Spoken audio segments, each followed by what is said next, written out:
And we are on the air. Today I am joined with a very special guest, Amelia. Amelia, would you care to introduce yourself to the audience? I don't know what to say, really. I am a person and I'm here. I, yeah, I don't know. Well, maybe just a bit about your identity, your tendency in leftism. Oh, yeah, I don't really have a particular like philosophy or anything. I, Mm. I use the label democratic socialist just because it's an easy one. That's pretty Mm. non-controversial. I'm not particularly left unity in the maybe common sense. I'm more like in like I don't know. I'm all for groups that mesh well together, working for each other, but maybe not every group on the left working with each other. And Yeah. uh, I mainly work with anarchists and other democratic socialists, just because I feel like I have a common base and I can mesh well with them. Mm.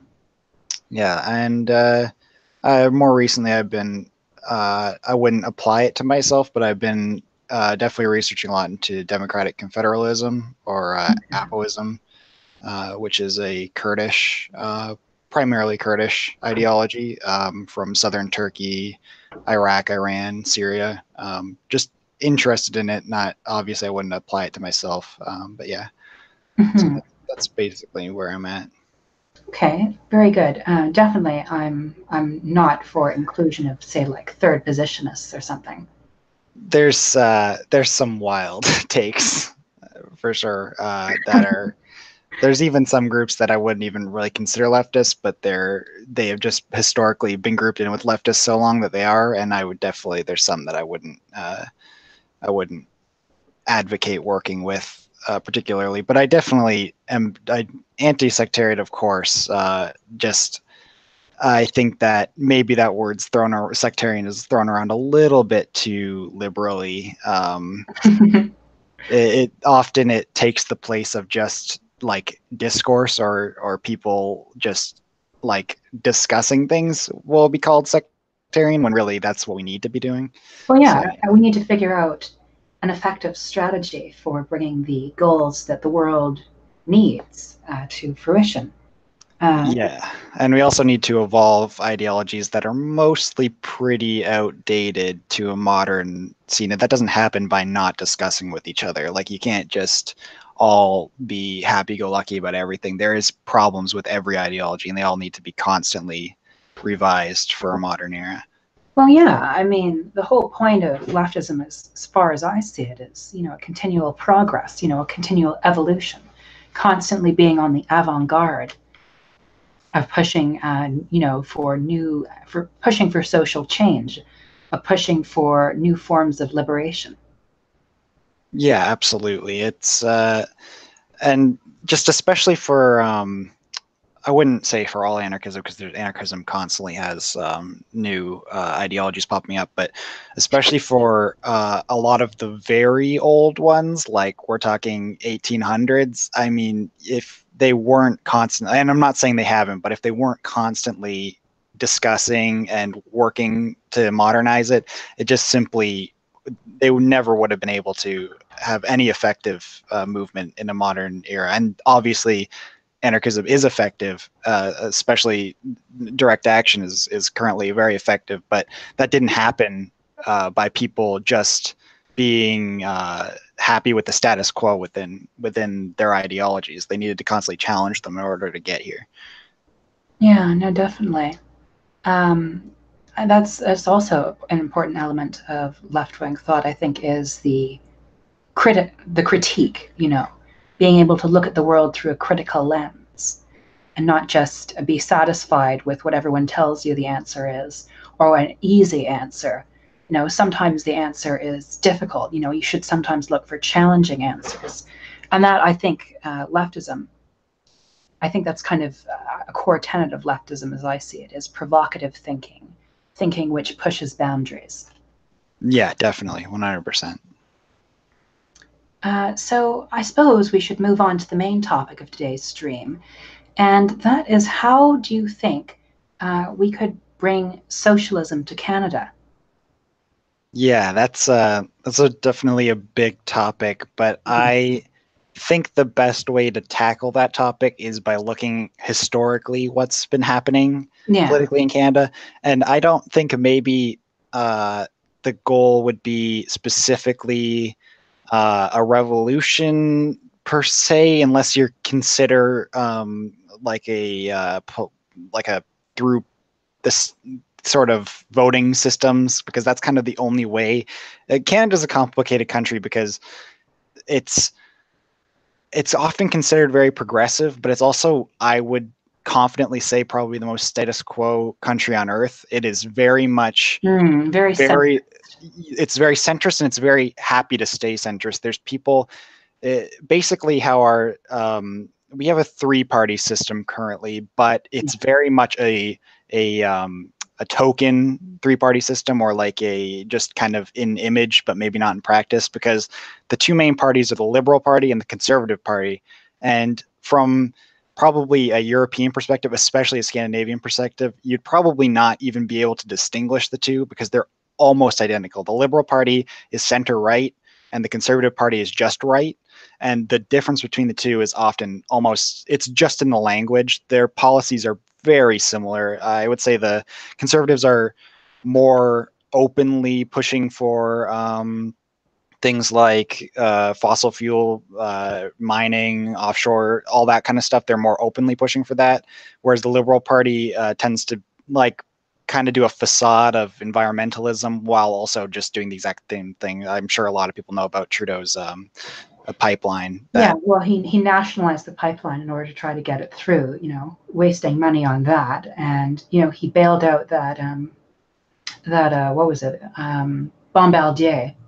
Um, Yes, yeah, and then immediately afterwards, the CEOs were given a handsome rise yeah, and it's or a it, raise. all the while he's been constantly going on about how the Liberal Party is the best for the environment. I know every party does that, but they really almost seem to genuinely believe that they're good for the environment, because they think that the carbon tax is like the end all be all of environmentalism, even though the carbon tax wasn't even that like progressive of a, it was pretty like average. It was, I mean, it made a huge stink in Canada where everyone was freaking out about it, but really it wasn't that big of a deal. And all it let companies do was just pay to pollute. That's all it does. It doesn't actually stop them. No one, there's no like noticeable change really in Canada. Well, there's not Uh, like an end of, out, like, say, not a ban on using coal, for instance, which doesn't really like, especially in a country like Canada where you have so much access to water and natural resources like the wind and the sun. yes, yes, We, all of that, and we also have currently three active nuclear reactors that are, I believe, as of 2015, 92% of the energy was sold to the United States. I don't know the current numbers, but I'm sure it hasn't changed much because it's really profitable to sell it to the states, even though we're selling it for barely anything. Because the states is they require a lot of power constantly. I believe most of that nuclear power is actually going to military applications in the states, because Mhm. most of their most of the power that's produced in the states is used for public stuff like cities and stuff, but all the imported stuff is generally used for the military, and it's historically been that way too. But if Canada used those three reactors for ourselves and expanded them and modernized them, we could easily power all of Canada. Now, obviously, the transportation of that energy out west would be very difficult, but it's difficult. Difficulty is going to happen regardless in order to save the environment. And honestly, that would buy us so much time if we did that. Canada's a huge polluter. Obviously, our population is very low, but our pollution per Yeah. population ratio is still not great. It's pretty bad, and Hmm. we could not only buy our country a lot of time, but we could buy the entire world a bit of time if we switched over. And obviously, the excess power could still go to the states. Obviously, if there was some kind of progressive movement, then we could both apply them better. But uh, as it stands, we're just wasting all of our power. I mean, even the other green energy that we produce, it's not used efficiently. People can't. If you have solar panels, you're not allowed to use them for yourself. You have to give them to the government, and we don't really have a clear understanding of where the government is applying that energy. It's certainly not being used efficiently because there is, especially where I live in southern Ontario, there is tons of solar panels and tons of wind farms, and none of that is on our bills. We are all 100% hydro, so I don't really know where it's going, but it's going somewhere. Yeah, probably export. I Um, would imagine, yeah. It's very profitable. Canada is, it's bizarre because on one hand, we've colonized the First Nations, but because of the way that we've kind of, because of, the power of our large neighbor, the United States, we've kind of fallen into America's orbit.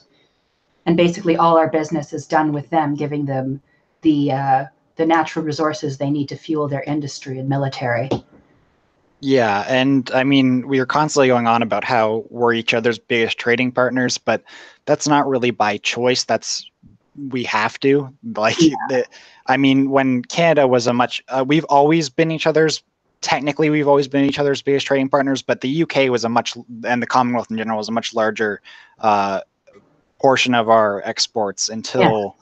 until around World War II, when the US industry just so overpowered us that we were no longer, because Canada prior to World War II was actually, we were a serious nation. Like we weren't, people often forget this because Canada's often sort of sidelined by the United States, but Canada prior to World War II was actually looking to maybe even over, not in population, but in our production and all this, we were sort of overtaking the United States. Our industry was huge, our navy was huge, our military was huge for its size compared to our population, and we were like seriously seeming to be climbing in the global scene.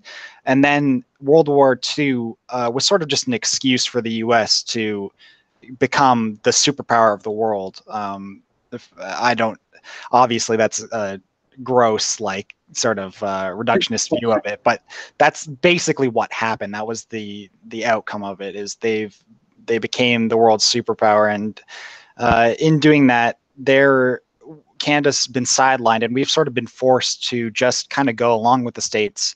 And I say forced. Obviously, a good politician could have easily stood up to them, but we just never do. It's not profitable to stand up to the United States.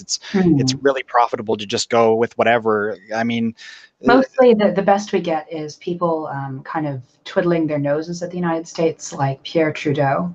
yeah, it's just banter. It's nothing practical. It never gets into Yeah. policy. I mean, we've threatened sanctions. I don't think we've ever actually sanctioned the United States. I may be wrong, but I've never heard of it happening. In I my think we memory, it's never placed happened. some tariffs on some of Donald Trump's, some of America's goods that he Yes, always, yes. but never like gone above and beyond, really. Tariffs are a recent thing. They were very much a reaction to NAFTA Yeah.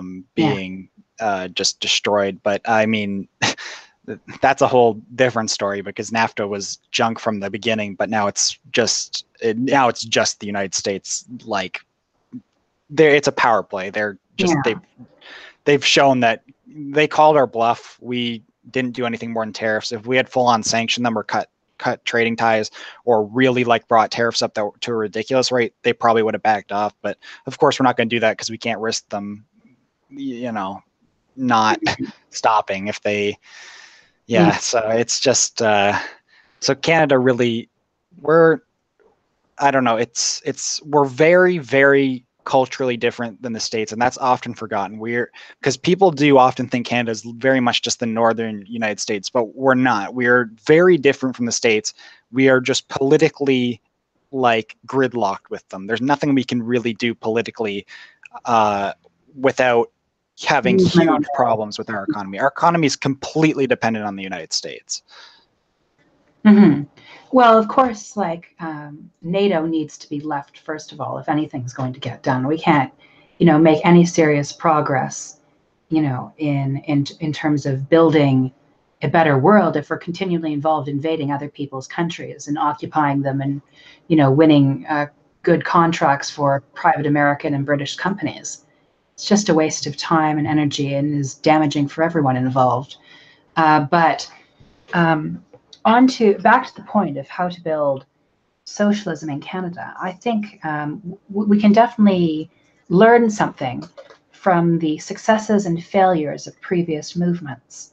Um, Most notably, I think the general strike of 1919 and the waffle in the early 70s. Yes, yeah. The problem with that is those, well, especially early in the early in the 20th century, it was a different time politically. That was a point in time where it looked like socialism, and especially a very Canadian form of socialism, was actually going to sort of become a strong contender. And it very quickly fell apart, mostly due to sort of a phenomenon that's kind of just now a Canadian. It's just sort of it's something that's very well known to Canadians who are involved in politics, that we just sort of fizzle out a lot of our movements when something radical starts to push. And obviously all of this is barring Indigenous movements, because Indigenous movements have consistently been strong since the beginning of time. I mean, it's since colonization, they've always had a very strong counter um, to everything that's been going on. And but barring that, the Canadian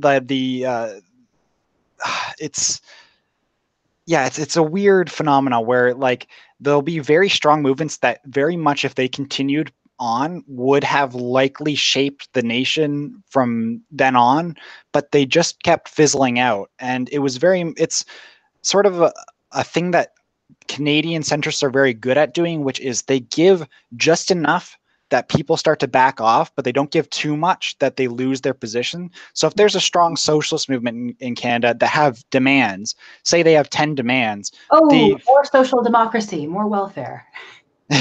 if they have 10 demands, the centrists will maybe give into 3 that sound really good on paper. They'll claim them as their own and then push them forward. And unfortunately, a lot of the people that are pushing for these things will then just go, okay, well, that's better than we normally get, and they'll just stop, and the movement's severely weakened and eventually just fizzles out. And that's consistently happened. I mean, we forced the federal government in a few times in history to make serious concessions, but never anything that's stuck permanently, never anything that's, with the exception of the NDP forming officially a third powerful party, there's never really been a consistent movement that's lasted. And I think that's very much because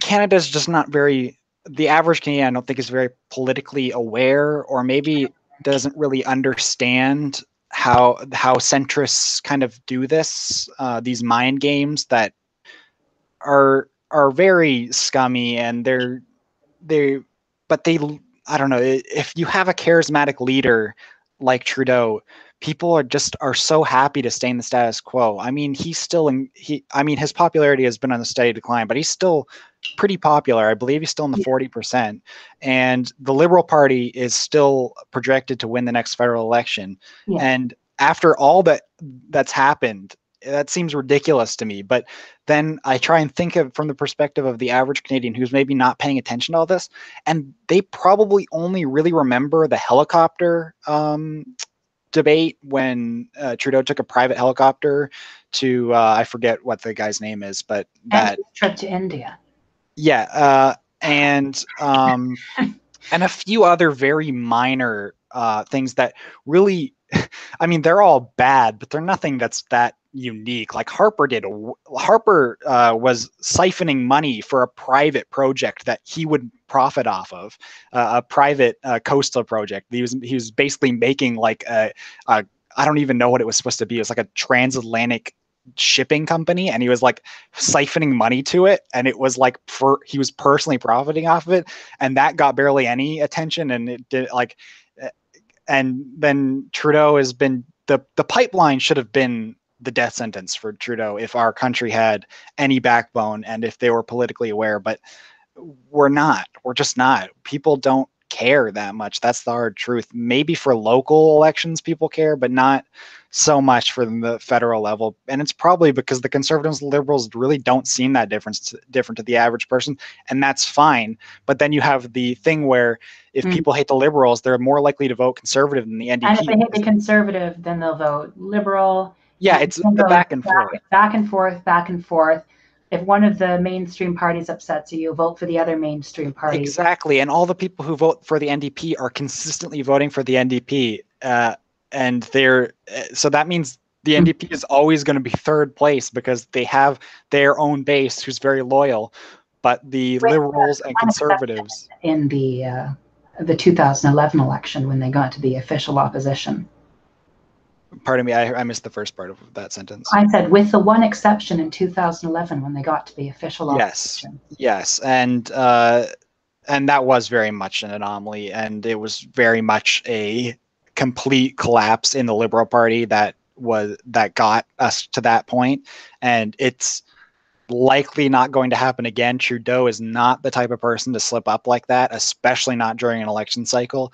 And the conservatives can do whatever they want, and it doesn't matter. They can have a huge scandal. They could have a sex scandal, and it wouldn't matter. They'll still get their conservative base voting for them. They're probably going to come in second. The Liberals are weak right now, but they're only weak internally. From the outside, they look pretty unified and strong, even though there's a ton of inter-party stuff going on right now.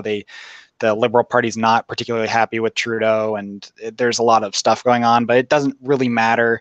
I'm guessing that in the federal election next year, they're going to win.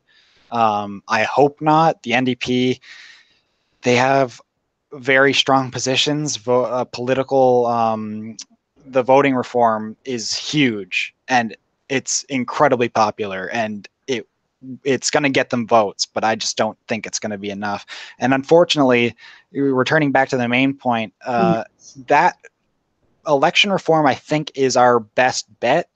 And it's very much depends on what form of election reform comes in, because there is some other voting systems that are not going to be much better, and there are some that are much worse.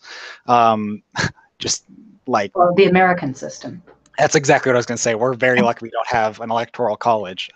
First past the post. Although one thing we have to say about the Americans, at least they get to elect their Senate. Yes, that's true. Except you have to remember that in Canada, the Senate has almost no power. I mean, there's been very few cases where they've ever done anything that wasn't just in line with the current ruling party. Like, they very rarely go against them, and they very rarely, when they do go against them, actually get anything through. They usually back down pretty quickly. The Senate's really not a huge deal.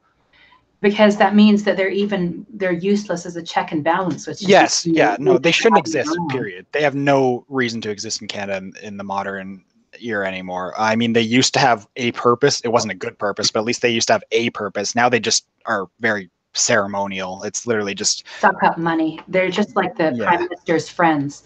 Oh, hey, you seem pretty loyal to me. Here's a nice position. You're going to get to stay there forever, and you're going to have a lovely, lovely pension. Yeah, I mean, as long as they don't really screw up badly, like that one Senate person recently did. They had a whole Harper. I can't remember his name. Yeah, he was Mike Duffy. Yes, I think that's his name. Yeah, he goofed up there. I mean, that's a gross understatement. He was in a sex scandal thing. I believe he was doing sexual misconduct and harassment and stuff. So obviously that's horrible. But considering the system in Canada, you really have to screw up badly and publicly to get out of a position like that, and he did. But yeah, that's all anomalies. And as I was saying, it's obviously first past the post has serious problems, but we really need to have our next electoral system be very, very solid. The two things the NDP are really great about and have always been consistent about is electoral reform and opening the debates. And this latter is often overlooked, but it's super important because currently CBC runs most of the national debates, and they do not have to invite any parties they don't want to, and they only ever invite the Bloc, Green, NDP, Conservative, and Liberal, and usually they find a way to drop Green too. Mm-hmm. And even sometimes the Bloc doesn't come into. I mean, usually by the end of any electoral cycle, you don't see the Bloc or Green anymore because they've already conceded that they're not going to win. But the NDP, Liberals, and Conservatives being the only one on the stand, it's really bad because no one even has an alternative perspective. The NDP usually says things that get people interested, but I think that people are just constantly hesitant. I think that if we had more radical groups that were allowed to be in debates, it would be a really interesting dynamic, and it would get people who weren't originally engaged in Canadian politics at all more engaged. Because if you see people who are radically talking about the environment, I mean, the Greens are pretty much like they're a fine party. I actually have no problems with them, aside from some of their economic policies. Some of their social policies aren't great. They're a little bit wobbly, but their environmentalism is pretty solid. Mm. But they're not interesting. They're a really boring party. They talk about nothing interesting, but having some people like an eco-feminist party would be very interesting. Having someone really like countering the status quo and saying like no more well, pardon me. Joe, keep going. Having people saying like no more of this just status quo that is going to kill us all, like having them not say, oh, we have 12 years to change the world or whatever, but saying like literally we have to be on this right now. There's no more of this slow and steady that's not going to get us anywhere. We have to do this now. We have to tackle this, Mm-hmm. and we have to really push for this now. We can't just be sticking to the Paris Climate Accord, or before that the Montreal one. We need to be going above and beyond and radically and countering the corporate greed that's pushing us to this, and then have Socialist Party having these debates open. I mean, one of the biggest things about politics is if no one can hear someone speaking, it doesn't matter how good their points are because no one's going to see it. And that's really what Canadian politics are. No one really sees, even the NDP aren't really seeing that much. People are listening to the Liberals and the Conservatives because they can afford the most ad time. They can afford that they're constantly in the debates. They may not be as good at like really kind of being like strong and kind of provocative in debates, but they're really good at taking up as much time as possible and just filling the time and making the first thing they say and the last thing they say really noticeable. Mm. So the NDP might be like really like having snappy comebacks and remarks, and that's interesting, but it's the airtime is just clogged with the Liberals and Conservatives, and that's a serious problem. It just there's no alternative view. Like at least in America, the how media like ridiculously over it's like a reality television basically in the States. But the good thing about that is when someone like Bernie Sanders comes along, he gets a huge amount of support. Like he was on track.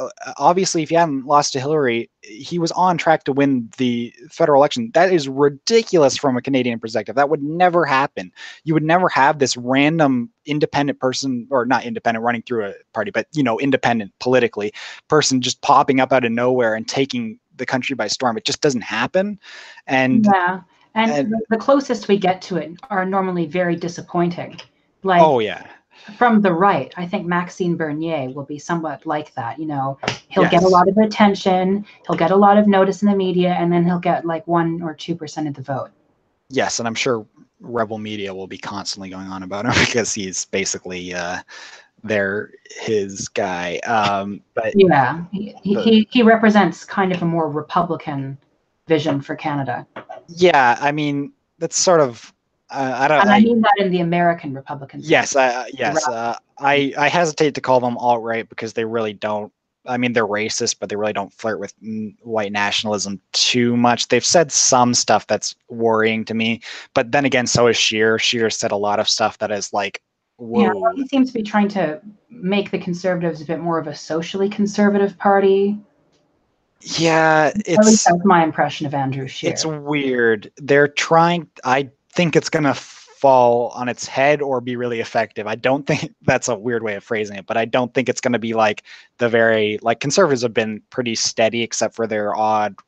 Well, actually, no, they've just been pretty steady. I mean, the Liberal Party is the one that goes up and down all the time, but the Conservative Party has been pretty steady consistently. And I think that either sheer pushing them in this new direction is going to be very effective, and you're going to see a lot of people radicalizing, like a lot of radical people moving to the conservatives, where normally they'd probably be pretty apolitical and just be doing like whatever weird alt-right people do. I think that they're going to get a lot of very public support from that, or you could see it because they might alienate their base. And whereas in America, we saw that alienating your base can work fine, like it did for Trump. I think in Canada, there's a much bigger chance that alienating your base is kind of a death sentence, and you could lose a huge amount of support if you start saying Yeah. Well, because here's the people thing. really Canada just isn't as much of a right-wing country as America. exactly, and people don't want to be seen as racist. We're very paranoid about not being seen as progressive, and even the conservatives are very paranoid about not being seen as progressive. That's a huge thing in Canada. Is we always want to be seen like the greatest country on earth, and I mean that in the sense that I mean, America says it all the time. It doesn't matter how bad they could be committing genocide, and they'll still say we're the greatest country on earth. But Canada's always trying to be like this, like, look at how bad America is. We're An doing great image up here. country. Yeah. Yeah, One, and I think that that's the sort of the problem here is that it's Canada's has very serious problems, but it our image is so like, oh, they're really diverse, they're really not racist, it's a safe place, and everyone wants to be see that left and right in Canada. And I'm worried that because there's no strong opposition to this sort of new wave, this new Trump era that's happened. I'm because the liberals, I mean, what has Trudeau even said negative about Trump? He said like maybe a few very vague things, but he doesn't really seem to say much about Trump. He kind of just well, avoids the. his actions like present him as somewhat of the anti-Trump. You know, he's young, Trump's old. He's, you know, pro-immigration. Trump is, you know, closed borders. Um, you know, Oh, that makes me laugh. I love when people call Trudeau young when he was about the same age as Harper when Harper got in. he's Like like he just looks young. He's not 44. actually young. Yeah. Yeah, he's very average age for a politician in Canada. But But yeah, I don't know. People get kind of obsessed with his looks. One of the things that made me like die a little inside is that one of my classmates said, "Oh, you know, so one of my sister who has a dual American Canadian citizenship thought Trudeau was so hot that she like crossed the border and voted for him." I just like I died. I'm like, oh. I mean, I can't comment too much because when was that? The 20. When was the last election? What year was it? 2015. I would have been pretty liberal back then too. I wasn't. I wasn't real. I didn't. I am very new to all this, and it probably seems surprising, but Bernie was actually the person who did push me left. Obviously, I kept going left, but uh, that whole 2016 thing was actually what caught me because I was always against the. I used to watch a lot of atheist content on YouTube, Oh, like all the Armored Skeptic and all that crap. And I was anti-SJW. well, this was prior to that. Oh, This okay. was when they were very strictly just atheist stuff. But once they started being anti SJW, that's actually when they lost me. And I'm very lucky that way because I know a lot of people just sort of didn't even notice their switch from atheism to SJW. They just sort of just went along with it and they started like picking up on that. I've heard tons of people on the left talk about that, how they were just sort of enveloped in that without noticing. I actually saw it as a very shocking thing when that happened because I went to a high school that was very, very progressive. I mean, it was huge LGBT community. There was people that literally had hammers and sickles flags, and they would walk around in the class. Like it was ridiculous. It's a ridiculous Yeah. school. But I always just thought that was funny. But then when I saw these people who were sort of my YouTube idols that were going on about this stuff, I was like, wait a second, there's something wrong here. So then I reevaluated their atheist content too. And this is something a Yeah. lot of people don't talk about, but their atheist content is just as bad. It's not bad for the same reason. It's maybe not attacking people's identities, but it's attacking people's beliefs in a way that is very they think that they're intellectual for doing it, but what they're doing is just sort of attacking anyone that has a belief, even if their person isn't saying like they're I've seen plenty of these atheist YouTubers back in the day. There would be a person who just says like I believe in X, and they wouldn't even say that they think it's like scientific, or they wouldn't even say that they're trying to get other people to believe it, and these atheists would attack them. And when I reevaluated, I realized, wait a second, like these people weren't even saying that like uh, evolution, like sorry, that creationism is like scientifically the superior thing or anything. These were just people who were literally just saying like, I believe in God. I think God's cool. I think there's good morals here. And they would attack them on that. Like, how can you believe in this? The Bible is all for these awful things, when these people weren't even advocating for the Bible. They were literally just saying, I think God's cool and I like these morals. Like they weren't saying like, I believe in the Bible or anything. So that that was sort of my first wake up call when they started moving to the SJW stuff. And luckily, immediately after that, when I was already like getting very progressive with the social side of things, Yeah. then Bernie Sanders comes along and pushes me. He got the political half, pushed me there too, and then I just kept going from there. It was more of like a push start than whereas for a lot of people, it seemed to just kind of be like a sort of a flip where now they're very hardcore Bernie Sanders, whereas I was more like, yeah, I still have a very positive opinion about him, but I just sort of kept going. And I think probably the worst thing about it was Bernie Sanders is very inspiring. I think he fills me with a lot of hope, but I always have that sort of thing where then I bring my brain back into Canada and then I think it's a lot less hopeful in our situation.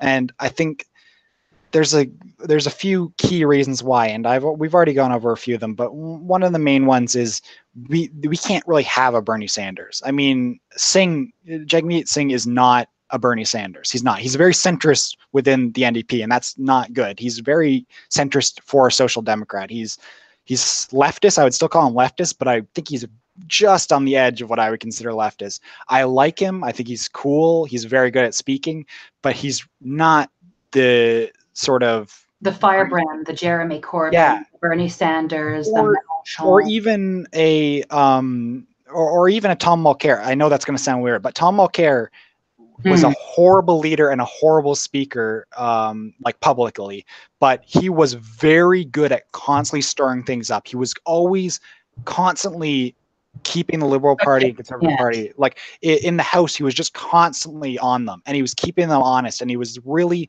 well, I mean, he wasn't keeping them honest, but he was at least showing that they were lying. um, but yeah, Tom Mulcair was obviously not a good leader. I never would have voted for him in the NDP race. I mean, I haven't really liked an NDP leader since Jack Layton, and Jack Layton was very much he's his own story that we could go on for hours. No, well, it's interesting because we could have actually had our first New Democratic government had he stayed in, I think, if he hadn't died of cancer. But yes, oh yeah, well, he was. let's let bygones be bygones with that. Yeah, yeah, and I mean that's a complete weird part of Canadian politics where he even started saying things like, I don't remember his exact quote, but he was saying something about how like socialism shouldn't be a scary thing. And I was like, back in the day, I remember my parents talking about that, and to me, it was just all like it didn't even sound like English to me. I could not comprehend what was going on. But thinking back to that, that was sort of like one of those moments that could have been huge. And obviously, this kind of thing happens. I mean, his story just in general was really sad. I mean, he was like towards the end, like he was really trying to keep going, but eventually he did have to concede that he couldn't keep going. And that entire thing it's.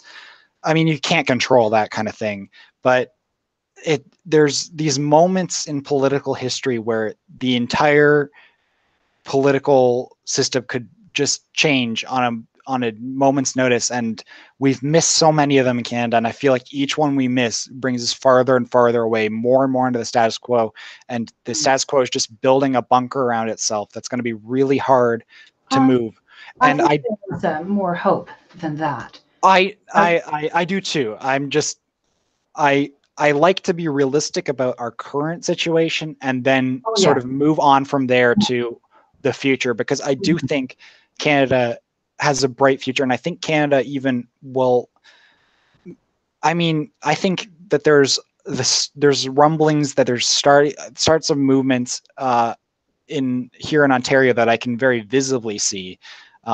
Being in a very progressive city, is I can see the organization starting. I can see the people sort of starting to group together with the people, like-minded people, and there's a lot of LGBT movements that are very strong now. There's a lot of leftist movements that are very strong now. Even if they're small, they're strong at least, and they're organized and they're getting together. And I think that that's very hopeful.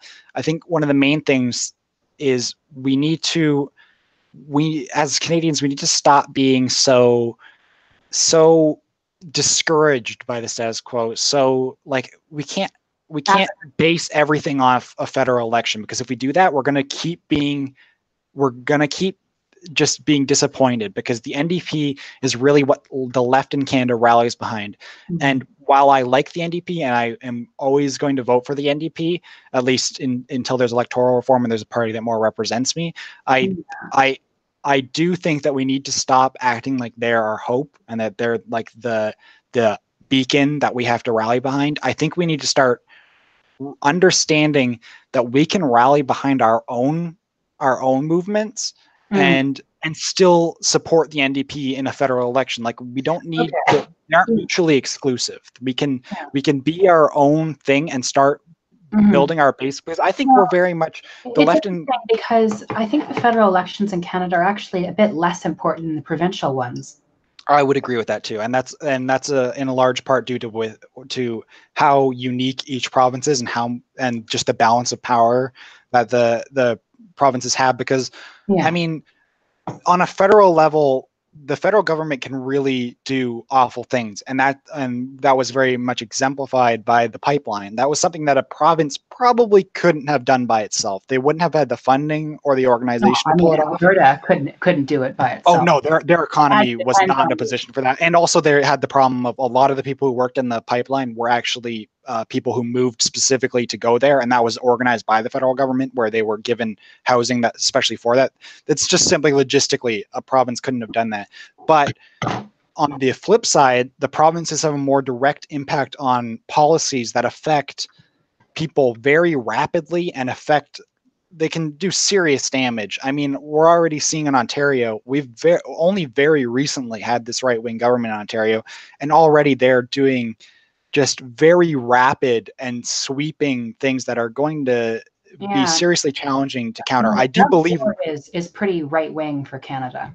Very much. And he's further right than his brother even was, and I think that's more because his brother's opinions were very hard to even lock down. He didn't really have his brother really had an ideology. I think it was just like, I want to do crack and touch pretty women. Like, I don't think there was any sort of thought behind his brother. He was just an obese, overgrown frat boy without any sort of mind. And you also have that thing where even back then, Doug Ford was running a lot of it. He was running a lot of the actual politics, because there was a lot of points where Rob Ford just was AWOL. He wouldn't show up, or he would just be so out of it that he couldn't do anything.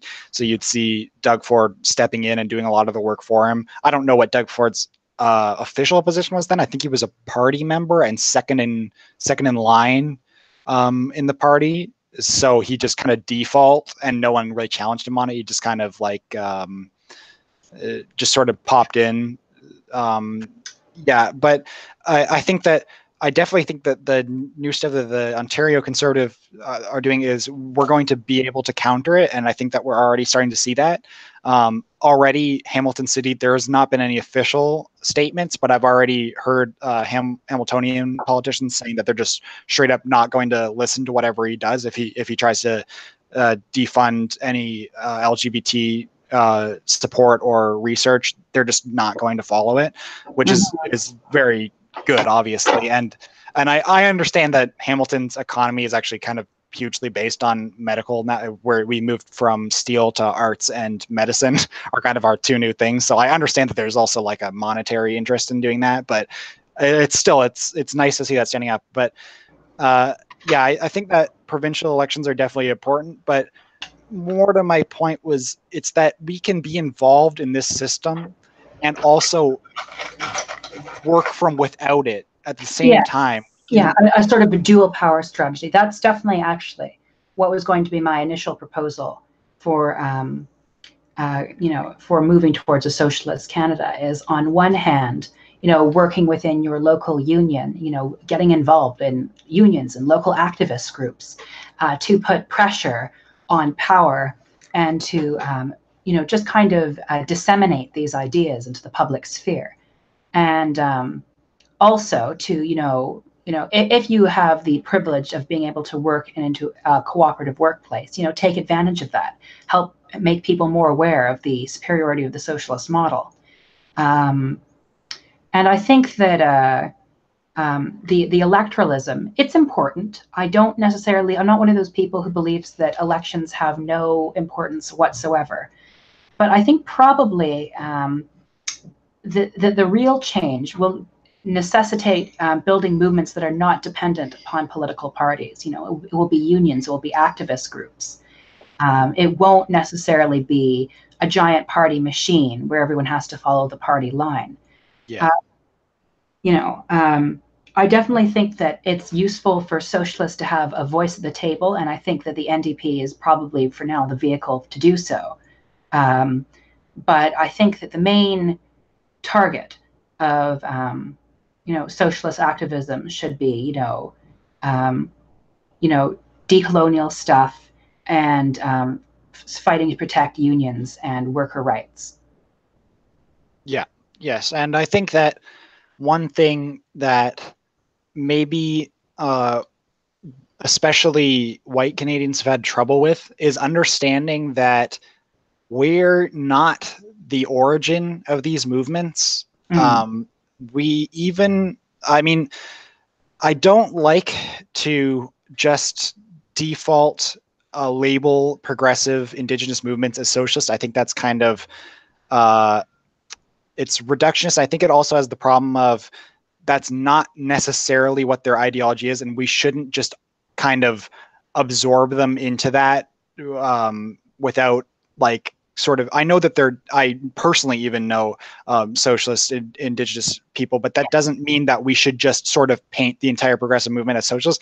But I do think that we need to understand that they are by far the most effective sort of direct action movements we've had. Their pipeline protests obviously weren't successful, but they were incredibly powerful. They were powerful enough that militarized police Canadian militarized police through the RCMP were sent to the pipeline protests. And obviously that's awful, but in order to sort of have pushed the federal government to that position means that they're incredibly effective, because Canada does not like doing that, especially since martial law was declared. When the martial law was declared during the FOQ crisis, since then we have been very hesitant to ever deploy militarized police to any location. So the fact that they were able to do that, and when there were so many cameras present, I don't think it was very successful in that media getting out. Unfortunately, it wasn't seen by very many people, and the States was very much the place that needed to have been seen so much, and throughout Canada, and it really wasn't. But I think that we need to take that as a lesson, that we need to learn from these historical movements, but also we've been completely just overlooking the current the people who are currently day by day doing direct action and organization and constantly. They haven't had the choice to sit back like a lot of us up until recently have, where we've just been able to sort of where direct action or organizing the streets was sort of a thing that we could willfully do.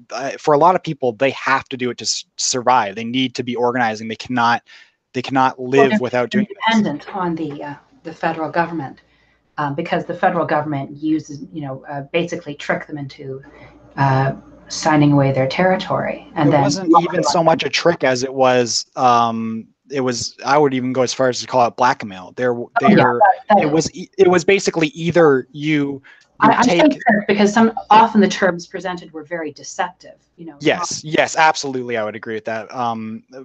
It was very much a thing where it's either you accept the Here's reserve. as much as you'll get, or Yeah, you want the bullet. you accept this much land, or we're taking all of your land. And if you try and stop us, then we're just going to wipe you out. And I mean, uh, that would be something that the entire world would have seen as genocide. Instead, we're kind of in this position where it's still undeniably genocide that's happening, but it's just no one really cares. It's just not even within Canada, non-Indigenous Canada. It's just not seen as genocide. No one's using that word enough. No one's calling politicians or confronting politicians and saying, "Hey, these policies you're doing are just openly genocide. You are trying to wipe out people who are a problem for you for profit." I mean, it's very explicitly genocide. But I think that these these groups have been forced to constantly fight for themselves, and that is having to do that. They now are the most effective force within Canada, and we need to see how we can both be a part of that and also learn lessons from that and apply it across Canada. Uh, Obviously, there's areas of Canada where Alberta is probably one of the bigger ones. They still have a large Indigenous population, but just due to where their populations are, direct action just hasn't really been, and organizing really hasn't been very effective, just simply because their population density is extremely low. They're spread out and they're rural and away from the population centers, so they just haven't really been visible.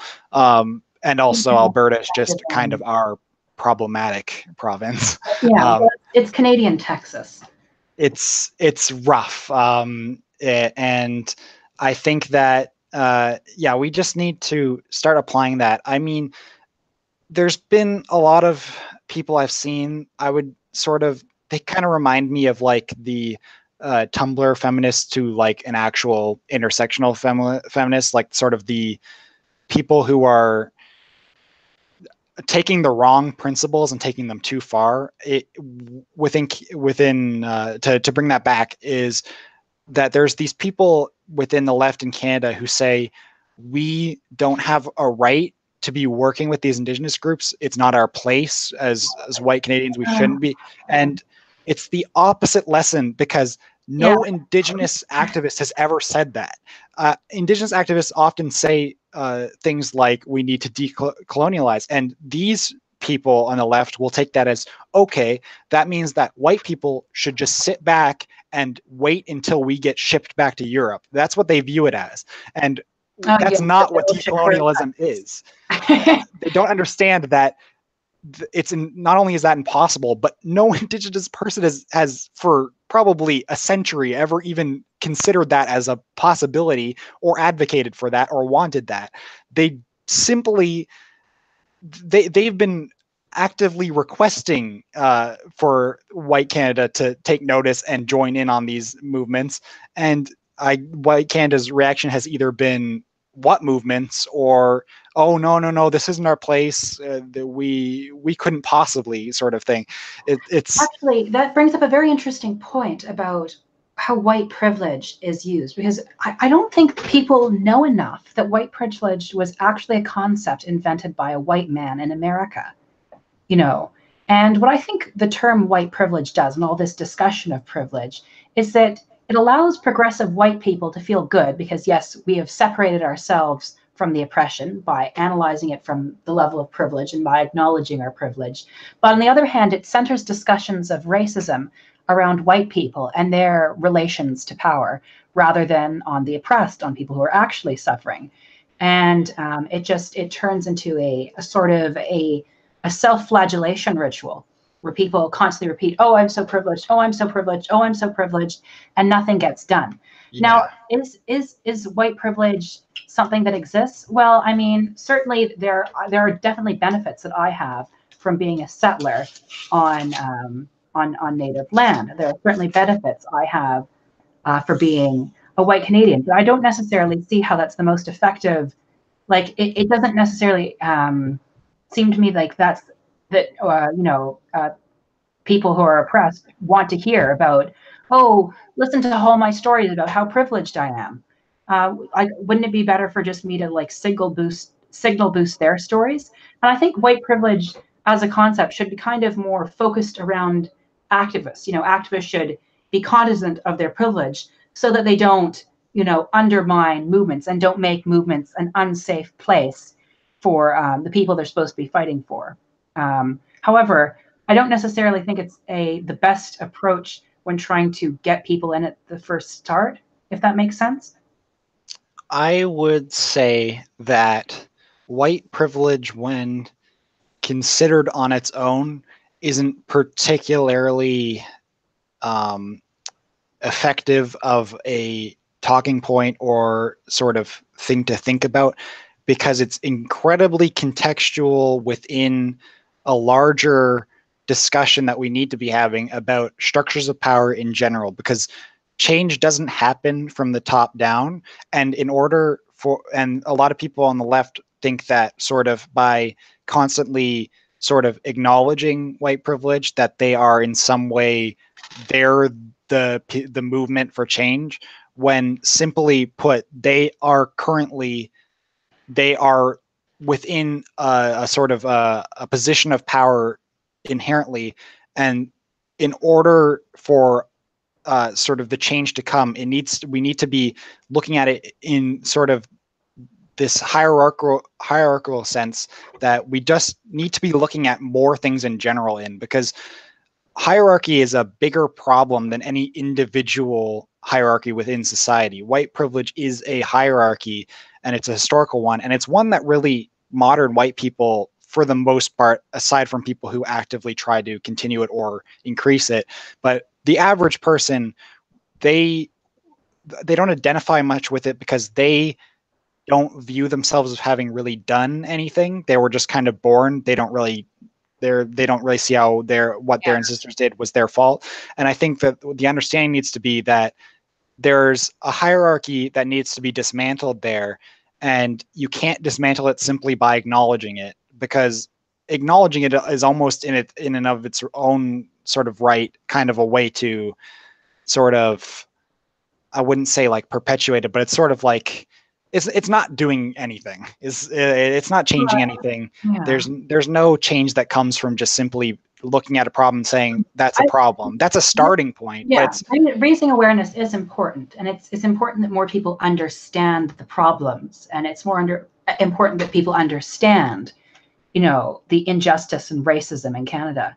Um, what I think is less helpful is when that kind of becomes an excuse to, you know, go on self-righteous tirades about how privileged you are. I just I don't necessarily see how useful that is. And it seems to be a way that allies center the conversation around themselves as opposed to people. And of course, if an indigenous person wants me to talk about my privilege and wants me to acknowledge it, fine, I'll do so. I have no problem acknowledging it. But honestly, it just seems like it's taking up a lot of unneeded space, and it's turning the movements for liberation into movements centered around people who are the oppressors, and that's a strange dynamic, and not a particularly helpful one, I think.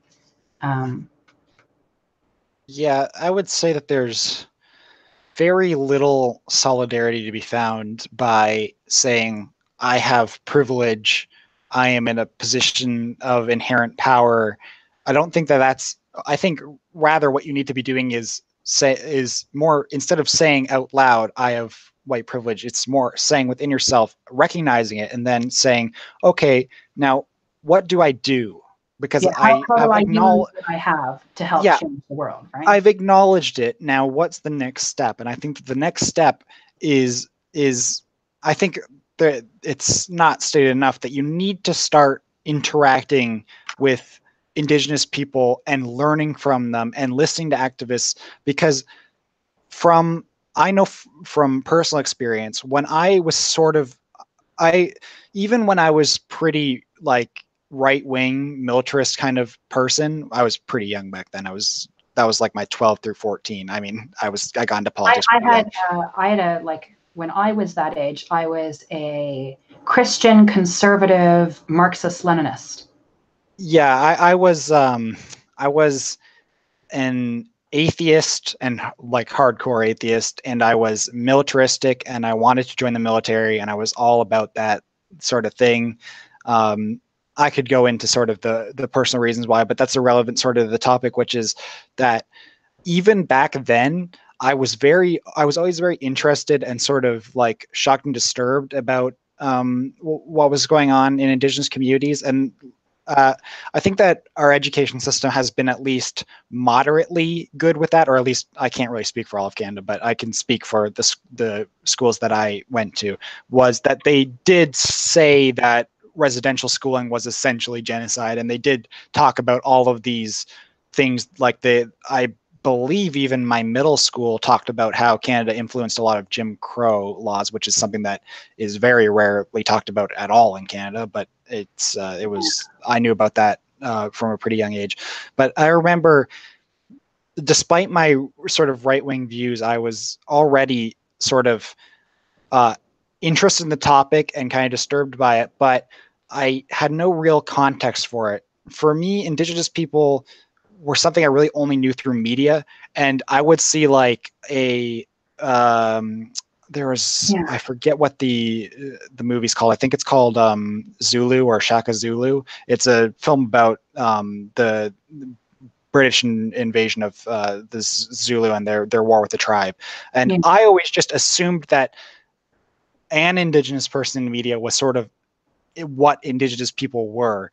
Mm. So even though that is a country in southeastern Africa, or an area in southeastern Africa, I just assumed that that was sort of um, what Indigenous people were. I thought that they were sort of to I'm going to use the language that I would have used back then. I saw them sort of primitive and not sort of as sort of civilized. Like a lot of these words that are typically used that seem sort of harmless just simply because they've been in our language for so long, but are really just Kind of awful judgmental. Yeah. and also just straight up wrong, because Yes.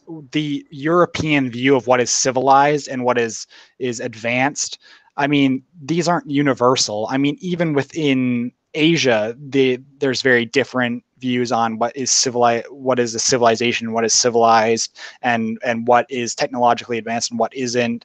And I think that from a broader perspective, we need to understand that having skyscrapers and having political parties that have media attention, all this, these aren't necessarily what a civilized society is, nor what an advanced society is. These are just what we've, from an internal perspective, just sort of viewed as that, and it's wrong. Mm. And but that's what I was always from a young age sort of just kind of incapable of seeing it any other way, simply because there was no context and no one trying to give me context. You would see movies, you would see books, all of these things. It would be Indigenous people with like headdresses and staffs and talking about like So less of ma- a day and day. yeah, and like totem poles and all this stuff. And while this does play a part in a lot of Indigenous cultures, I think that something that is failed to be sort of portrayed to our youth ever is that in modern society, an Indigenous person may not look like that, and there's reasons why, and a lot of them are because of colonialism and settlers. But still, we need to understand that kids sort of view Indigenous people as a complete separate, a complete other, and that's because they're portrayed in this way that is intentionally trying to show them that way. It's because the people who make those movies and books and things don't understand them and have these very regressive views about them, and that Kind of becomes see sort of them like a biologist would see a species that they're studying, a kind of interesting curiosity, but yes, yeah. fundamentally an other. But something I want to, get back to is, in the discussion of how to bring socialism to Canada, I think first and foremost, it should be a decolonial movement. First and foremost, I think that not only are Indigenous people in Canada the most politically active and have endured the most, have endured the most probably of any ethnic group in Canadian history. Um, of course, they're quite a diverse group, but for simplicity's sake, I'll refer to them as a singular ethnic group. Um, Well, they've very much been portrayed that way. It's just sort of the default position now, because while Indigenous cultures prior to colonialism were separate and they all had very different cultural views and they interacted with each other, but they were definitely very defined and separate groups. yeah, they kind of Sort get of, pushed into some sort of yeah, they've been pushed into that, and I think that that's not like entirely like a sort of like, I don't know how to explain it, but it's not like this purely like in a modern this is going to be difficult to word in a modern context. That's not necessarily a purely negative thing, because as a reaction to colonialism, Indigenous people, while they were forced into sort of this nebulous view from the outside, there was also a very willing unity between Indigenous for the most part. There was sort of a co-opting of some tensions that colonials used to push Native groups against each other, divide but and conquer. yeah, yes, absolutely. And even just sort of like enveloping some Indigenous groups and then using them as sort of like a militia to attack. But there was sort of a large unity movement even within Indigenous cultures, where they were like, well, we are viewed from an external perspective to be a singular, and we're sort of going to have to work together in order to even exist. Because if Indigenous cultures had continued to remain separate and had a pre-colonial sort of understanding of like boundaries and sort of cultural differences, obviously most of the cultural differences are still retained, but there's a much more open, unified voice that was necessitized by the fact that if it didn't happen, likely Indigenous people as a whole would have just been completely wiped out. There would have been no pushback that would have been successful. And as awful as the position Indigenous people are currently in, it would have been much worse had they not fought so hard and so consistently and so unified against what had happened. But continue on. I just wanted to add to that. Yes, of course. So aside from socialism needing to be, decolonial in Canada, um, I think that the most success that socialism will have is among younger demographics, because I see them as less tainted by the kind of residue of a Cold War mentality. Um, I I think Yeah, I that would I would say sorry, but I would say that we're currently in the Cold War never really ended, but one thing that did end in the Cold War was the specific enemy being communism as a yeah, whole. And because of that, our generation, while still growing up in what is basically a Cold War, I would say that we're actually in a far worse situation than the Cold War. Obviously, um, there's less like clearly defined proxy wars, but we're much closer to some disaster. Like, we're much closer to nuclear war and things like that than we were in the Cold War. It's just sort of not talked about as much because there's no easily clearly defined enemy. China and Russia are so different now. I mean, they were back then too, but the sort of, because they both accepted a communist sort of ideology and iconography, they were easily grouped into one singular enemy, yeah, despite the fact they hated each other and you know, were almost at war. exploited that quite well. It's probably one of the main reasons that the Cold War ended in the collapse of the Soviet Union, which is those Sino-Soviet tensions. But I think that because of that, socialism, I think, will have a greater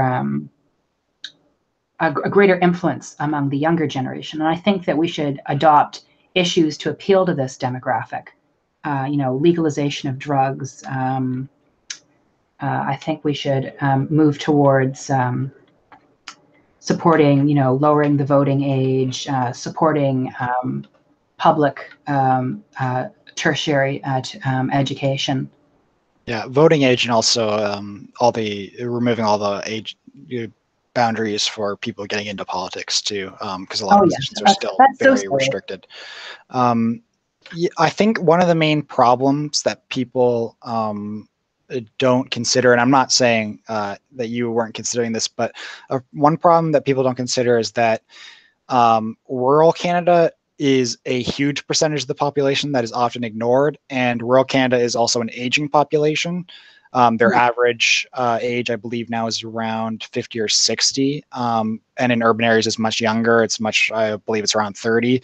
And the problem with targeting a younger demographic is that the rural demographics often feel completely isolated. And I know this because I grew up in a very rural area, and I just through speaking to my dad and his friends, I can get a pretty clear bearing on how they feel, and they constantly feel like the provincial and federal governments are just always isolating them and taking their land. And I mean, obviously that's kind of a ridiculous thing when you're thinking from a leftist perspective, but you have to understand that these people, they they have their farmland, and they view the urban sprawl and all of this as constantly an attack on their livelihood. And I don't think they're wrong, even because it is, and they're often ignored.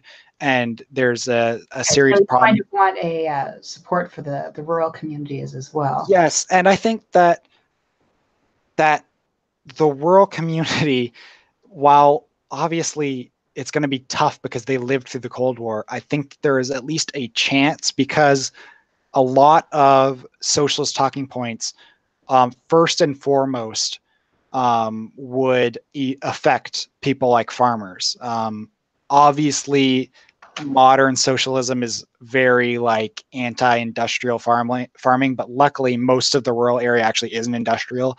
It's mostly just sort of people who literally have to do farming to survive because they cannot there's nowhere to work. You have to work within your land, and they just do it to turn a profit, like a base profit, to survive. They're not doing it for Yeah, extra profit. like most of the land is actually owned by like these large conglomerates, where the people who owning them don't actually live in the countryside at all. Yeah, yeah, and like where I grew up, there was one large industrial farming family, and they did live in the area. There was the Coxes. I was friends with their son when I was growing up, but and they were industrial. They did use a lot of pesticides. They had a huge amount of land that they had bought up, but even they were like, all the farmers around them were dependent on them. They all needed to get their farms fertilized and tilled by them. It would be impossible to exist without them. But the problem is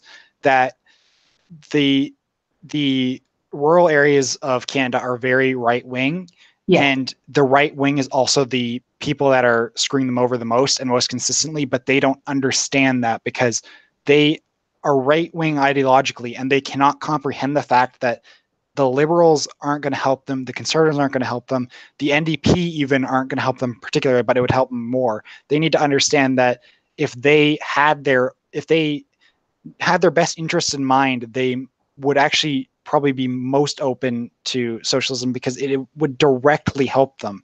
It would I mean, be they used to be the most socialist demographic. The CCF came from peasant yes, prairie farmers. yes, Uh, yeah, and it's and it, it's not unthinkable that it could happen again, especially considering the way that the uh, development is happening in the rural communities. Basically, all these land eaten up by large multinational conglomerates. Then these people left with not really enough to make a good living, but enough kind of to scratch by. Uh, Yeah, and I think a lot of the reason they vote conservative isn't actually because they believe the conservatives are going to help them. I think it's mostly a social pressure where they all believe in right wing talking points, and the social pressure. I mean, you have to remember a lot of these people are, when you live in a small community, I know this because literally, when I was growing up in a small community, what happens is the Legion and a Lion's Den is what we have in Ontario. I don't know if that's a national thing. There's things called Lion Dens, which is just like a little community center where the community all pitches in and volunteers, and you do like community dinners and make sure that everyone's fed and gets hmm. clothes and everything. That Um, sounds interesting. I don't think we have those in Ottawa. it's very much a rural thing from what I Not can tell. They usually work in conjunction with the local Legion, but a lot of these places become the social like place. Like my dad, all of his sort of social connections come through this Legion, and there's a huge amount of social pressure. I remember like my parents were they were both fairly progressive considering. My mom especially was quite progressive. Always, from what I could tell, voted NDP, and she was very like socially progressive. She was a feminist. She was all these no, things. my My mother was a dad, communist. a little bit less so. Sorry, what did you say? I said my mother was a communist Oh, wow, that's not something I hear very often. in Um, suburban Tawasin, I've so heard. suburban Vancouver Oh, okay. in Um, the 80s. whoa. That is a huge anomaly. That does not happen very often. Well, basically, it was because she hated the suburbs. That I can understand. That it must be a pretty that could be a driving force. But yeah, like my dad is progressive. The problem is he can't push himself to use progressive language. We my sister even got him to say not all communism is bad, which is a we're getting there. But the thing is that it's very hard for someone that age to say things like um, what's a good example? Something like, "Hey, we shouldn't do this pipeline. It's a bad idea. It's going through land that it shouldn't be, and it's costing money, and it's not making jobs. It's just bad all around."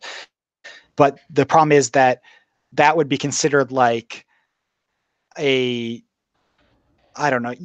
Everyone knows the language when you're growing up. Whenever you do anything that's even remotely like morally conscious, or like it's just immediately deemed as like feminine and weak, and like you're immediately attacked for that. And I think that there's a lot of that going on. I mean, when a community centers a Legion, you're already starting from a bad position. I'm not saying veterans are all right wing, but there certainly is a sort of militaristic thing there that often leads people to sort of become an echo chamber of just nationalistic Well, I crap. mean, the military is, it's an institution, that is mainly about the defense of the state. It's a very hierarchical institution. It's a very male-dominated institution. It's not surprising that it has right-wing tendencies. And although I'm curious what you think about the hatred of the military on left Twitter.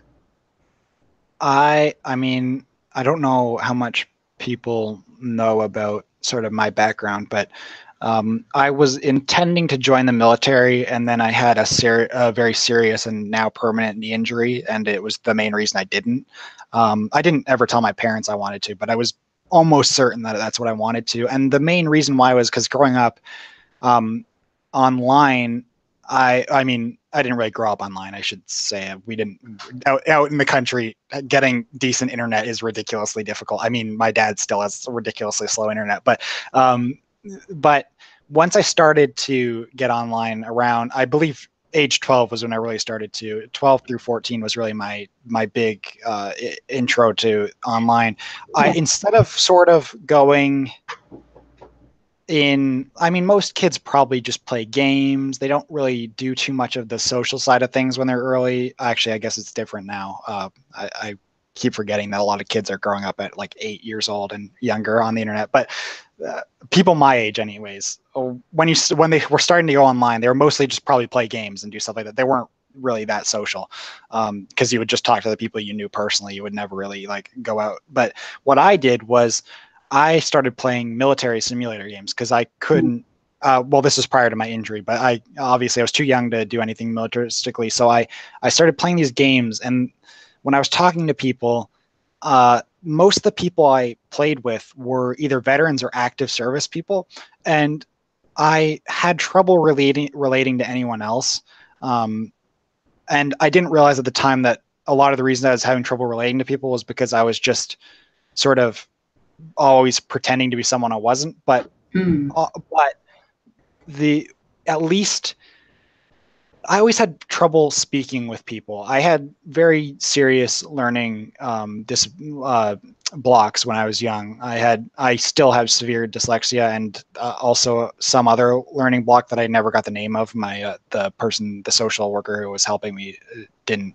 The name was something super complicated, so I couldn't remember it. But I had these learning blocks, and I always had trouble communicating with people clearly. I got really like flustered, and I would sort of speak and I would just like sort of lose mid sentence what I was saying, and then I would just sort of start saying random words, and it would just all be a jumbled mess. And then when I was playing these military simulators, I realized that there was this language that people were speaking that I understood. Like you would there was this sort of these rules that were very clearly defined, and I didn't need to sort of have this confusing social thing where I'm not sure what people mean and people say things they don't mean, sarcasm, all these things I didn't understand didn't matter anymore because there was just these clearly defined rules that I understood. So I really got into these military simulators and this military culture. And the thing that I've realized coming out of that, I mean, I still sort of do that because I'm interested in, but now it's more of like a military history thing where it's just like a personal interest of mine. It's no longer a thing where I need that in order to like make sense of my life. But I think that the thing that a lot of leftists don't understand is that these people who are in the military aren't these robots that people want to make them out to be. It's really easy to just paint someone as this like one stroke, like evil imperialist. But when you actually talk to them, they're not like that. These are people who have had some of the hardest lives that you could imagine. These people who are constantly losing people around them, and they're constantly under extreme stress. And even back then, I was already realizing that these people were talking about these past conflicts and just calling them pointless, or like, why were we even there? It doesn't make sense. And instead of seeing the military as this like thing that we constantly have to hate and be against, the concept, yes, but the people in it, no. I mean, there's going to be these ultranationalists, especially in the US, but in Canada, we have to understand that a lot of these people are just they already are halfway there, and they're just not being given the information they need to get the other half. They're seeing the problems, but they're not seeing any solutions, and it's incredibly depressing. And they're just in these spirals where they're abandoned. They're abandoned by the left because no one on the left wants to interact with them. The status quo doesn't care about them, and the status quo is very much the reason that they were in the conflicts in the first place. And the right wing, they're not really identifying with the right wing either, because the right wing wanted to be in those conflicts. The right wing sees those people that they were fighting as evil and all these things. And while, yes, certainly some people in the military are like that, I think the majority of people aren't like that. The majority of people didn't see um, like Muslim people or Arabs or Syrians or any of these groups as evil. They saw it all as pointless. I mean, I heard stories of these people that they would talk to, like in a town or something. They would talk to the locals. A lot of them learned how to speak Arab languages just because you have nothing else to do. I mean, you spend so much time doing nothing. So they would learn these languages and they would speak to these people and realize that no one there knew why they were there either, and they didn't know why they were there, and they didn't like there was these groups in Afghanistan and Iraq that were fighting against these terrorist groups anyways. So no one knew why they were there, and we sort of, as the left, need to understand that there's no there's no legitimate basis for painting these people as if they aren't human, because even though this system is so awful and so indoctrinating, they're people, and they're people with thought processes and feelings, and they've been through a lot more than a lot of us have, or at least in a different way. And I think that we need to be reaching out to them, and maybe not using the language that they're used to hearing of our movement is going to support veterans, because they constantly hear that and no one supports veterans. They get a bit of funding and that's it. No one that If we need to.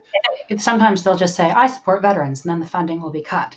Yeah. Like And conservatives do every as a time. movement, we need to be saying, no, we're not just going to be supporting veterans. We're going to make it so that there isn't any more veterans. We're going to be making it so that we aren't sending people overseas. We aren't doing these pointless conflicts, and that the only reason we should ever be taking up arms is to be protecting the people that are being currently attacked within our own sort of society. We have our own problems in Canada now. Obviously, an armed revolution is never going to happen in Canada. It's fundamentally impossible. But sort of changing the perspective of the military from something that goes overseas to fight in these pointless wars to something that protects the society that we're building, something that is not protecting it from external threats necessarily, like not like other countries, but just like something that is people protecting people as sort of as a concept. And a lot of people on the left are pacifists, and I get that. And I would even probably consider myself a pacifist in the sense that I don't think there should be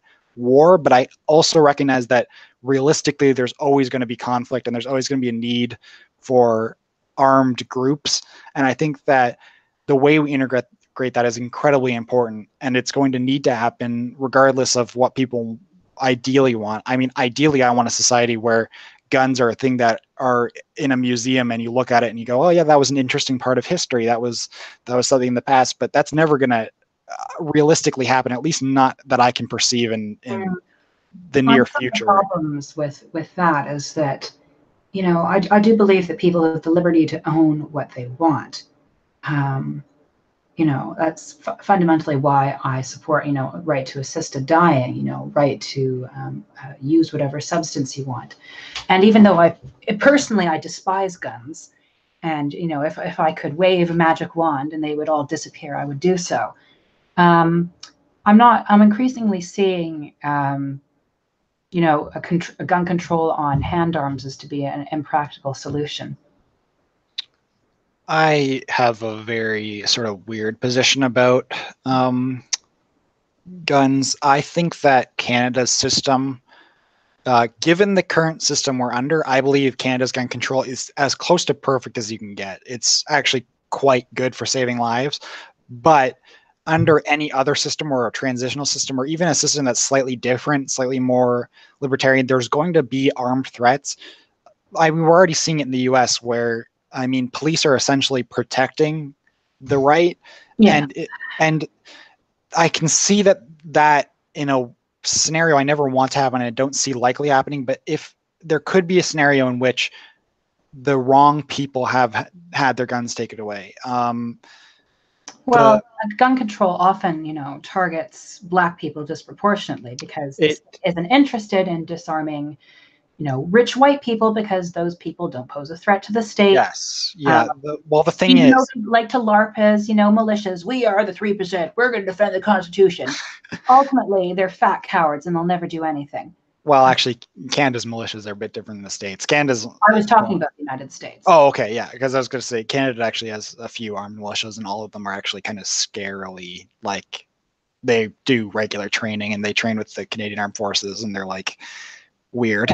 I know someone who's in the reserve, but that's besides the point. Yeah, I'm just kind of going through a bit of a crisis in confidence with gun control here, because on one hand, I'm like, well, it seems to be effective at reducing loss of life. And then, oh, well, on the other hand, here's all these issues with its implementation. And are we just depowering, groups that are fighting for their liberation when they could be, using these arms to resist, the state. And then on the other hand, I'm like, well, the state is way too powerful for them to ever win, and so are the right wing. So we're better off just disarming the right instead of trying to play on their terms. But then I'm like, well, then if we use the state as a way to disarm the right, that's never going to work because the state has no interest in doing so. And it goes back and forth and back and forth, and there doesn't seem to be any solution. Well, here's what I would say as someone who is experienced with firearms, and I am currently on my way to getting my licenses for firearms, and so I kind of have that inside knowledge. Is Yeah. There is no situation under the current system where someone who is armed would ever be able to truthfully protect themselves. It's just not possible. I mean, the thing that you are most protected from is someone smashing down your front door, not police, just a random person who is armed and is threatening you directly. If you shoot them, then you're still going to be in illegal trouble, but you're probably going to be okay, Yeah, is what I the would say. Canadian law has this strange thing where if you kill someone in Yes. self-defense, that's murder. I don't really get that, but Here's what it is. If so, say someone kicks down your front door and you have a baseball bat and you hit them and they survive. If they survive, they are immediately going to be in a advantaged position in the courts. They are going to be able to say that you acted too quickly, even if it was in self-defense. You I did was not doing anything. situation. So you are most likely going to be arrested and go to jail for that. If they kick down your door and you shoot them in the head, you're probably going to still get a charge, but it's going to be severely reduced because there's no story. There's no alternative story. They can't really have a defense. So you're just going to get charged with the smallest charge they can give you, self-defense. So it'd be manslaughter, I believe. It would be a small one anyways, and you could get out in good behavior very quickly. So that's kind of a weird loophole in our system where you're actually encouraged to kill someone instead of just injuring them, because if they're injured, then they can have a good case against you. It's ridiculous. But what I'm saying is there's no position, like if someone comes up to you on the street and you pull out a gun and shoot them, there's likely anyone responding to that situation who sees you with a gun, you're done. Like you're done. There's nothing you can do. And there's no, like, you're not safer having a firearm. You're not. I mean, even I know that oftentimes people assume that this is a very like privileged thing to say, is that you're not safer with a firearm. Why? That's because you know that the police will defend you. The thing is, the police are also more likely to kill you if you are a person of color with a gun, and that's Even the more fact. likely than without. They're if you are assaulted, it's this the horrible thing is it's often just better if you're being mugged or something to just let them do what they're going to do and have no resistance, because then you're more likely to survive. If you fight them and you lose, then obviously you might be killed. And if you fight them and win, you still might be killed if you're a person of color and you're armed. Or if you're white, you're probably still going to face severe jail time. It's this endless situation where there's no possible conceivable situation I can consider where having a firearm would make me safer. I mean, I already own a rifle, and I mean, not personally, it's not licensed under my name, but I own it in like a sense. It's licensed under my dad. But I would never like have it ready to go in my house. Like I'm not even going to bring it into the city. When I get a handgun, I am going to have it in the city. I'm just going to have it locked in a safe. I'm never going to ever take it out for any reason unless to transport it. I mean, I don't view these things as self-defense. I view them as if there was some wild like situation where there was suddenly a violent revolution, they're good to have. I mean, it's nice to have them on hand, but I don't think that's ever going to happen. I think that's kind of just like a weird fantasy that a lot of leftists have that I don't ever see Well, they happening. want to have a violent revolution so they get a chance to kill people, because for a lot of them, killing people, it makes them more radical. I think that there's some people where being in combat is sort of like their way to like finally release all this, because they've been in a really bad position their entire life and they're just so frustrated and upset by what's been happening that they just need It's like kind this of cathartic, release. right? Yeah, and I don't think that that's a good thing to have. I think that it's I very think much something we need to be considering as a last possible thing. I mean, we don't live in Syria. We're not in a country that's falling apart and in civil war oh, and but yeah, solidarity to Syria, of yeah, course. we're not in this position where like we can. I mean, it's not even a can there. It's a if you are a leftist in Syria, you have to be either armed yourself or in one of these political parties that has a military wing because there's no other you're not safe otherwise. I mean, like if I was in northern Syria and I was just like a citizen and the civil war broke out, there was no situation in which I would not support the YPG and YPJ because they're your like shield, they're your protection. But we live in a very different situation, and we can support those movements and we can have solidarity with them. And whatever the outcome of that's going to be, we don't really know yet. But whatever the outcome of that's going to be, I intend to support them. But we live They win. I mean, we the historical well record has not been good, but well the Syrian government's going to win. It's still currently either the Syrian government is going to offer the northern Syria to join with them and form a political group, or they're going to be allowed to remain separate. It's not really understood yet because oh no, Syria's the rebels inside Syria are not going to win, but the Kurds might be able to break away from Syria. yeah. The main problem with that is that Turkey has a lot of political influence in the area and considers the YPG and YPJ and PKK all terrorist groups, and they might But put in. there were well, they already are kind of intervening, and in fact, Syria, strangely enough, for all those people who are obsessed with calling the YPJ some sort of America KKK and psyop. Um, Oh God, yeah, that's one of that. Syria is actually working with the YPJ right now against Turkey. Uh, Russia is too. Everyone is because the simple fact is that the YPG is the most effective fighting force in Syria right now. The Syrian government obviously has the biggest military and had the biggest brand of the fighting, but they are also very ineffective. Their military is poorly organized and it's all over the place. They just Also, have the probably numbers. low morale. I mean, I can't really imagine wanting to fight for Assad. Uh, I would actually disagree with that. Assad's very popular. He's has about 80% popularity. But Where's if I'm your not. sources?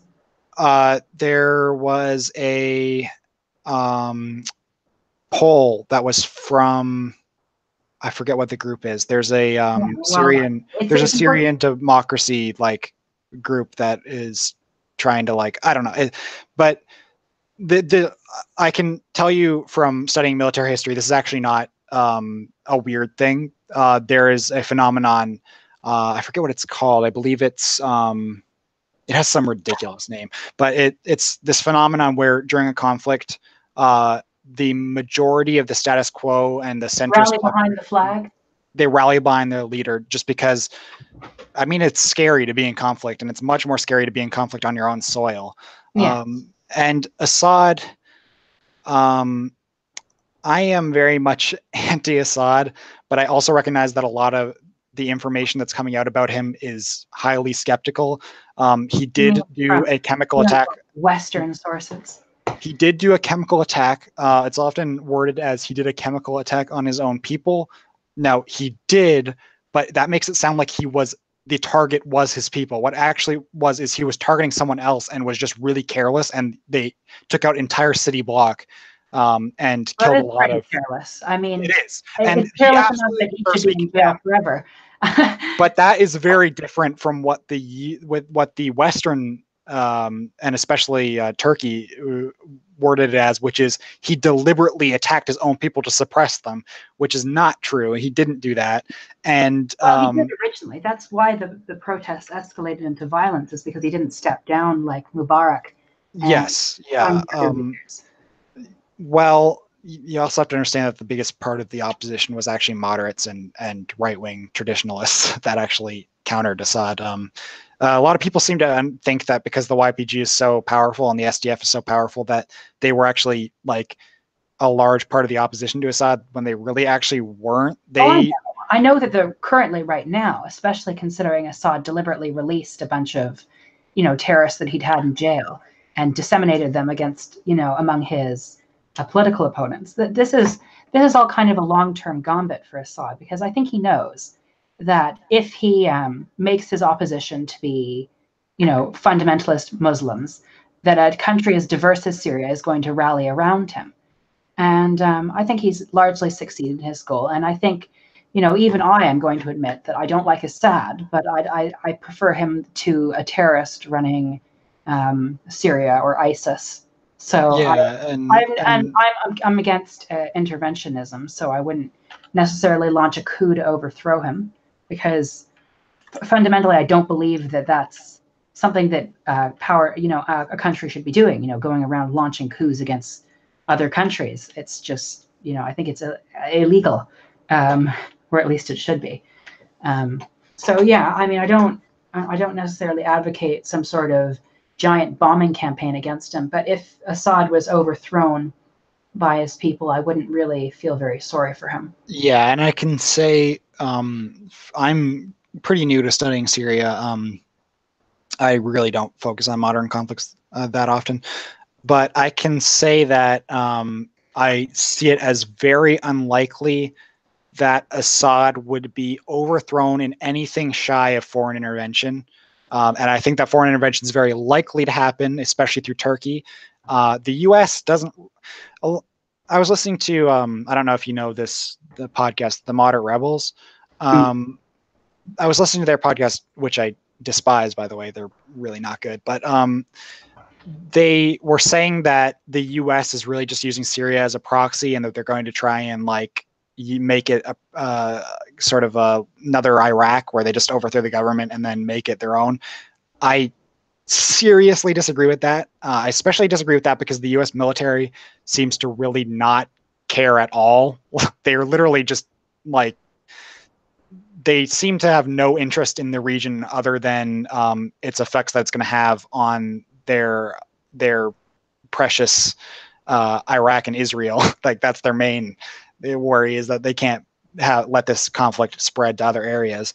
But just judging by the U.S. back and forth with Turkey, it seems that the U.S. is very against Turkey, what Turkey's doing, just because, well, I don't even know why. I don't really understand. The U.S. is in a really weird position because the moderate rebels sort of phrased it like this was the U.S. specifically trying to counter Russia. And I think that that's very weird because it ignores the literally dozens of times when Russia and the U.S. have directly worked together on operations within Syria together. I have to say, I don't necessarily think that there is much of a moderate rebel in Syria anymore. I think at the beginning of the conflict, the opposition was largely secular, but considering that Assad, released, fundamentalist Muslim prisoners that he had, hoping that by their release they would infect the opposition movement, and that has largely succeeded, as far as I've been able to observe. It was part of sort of a larger.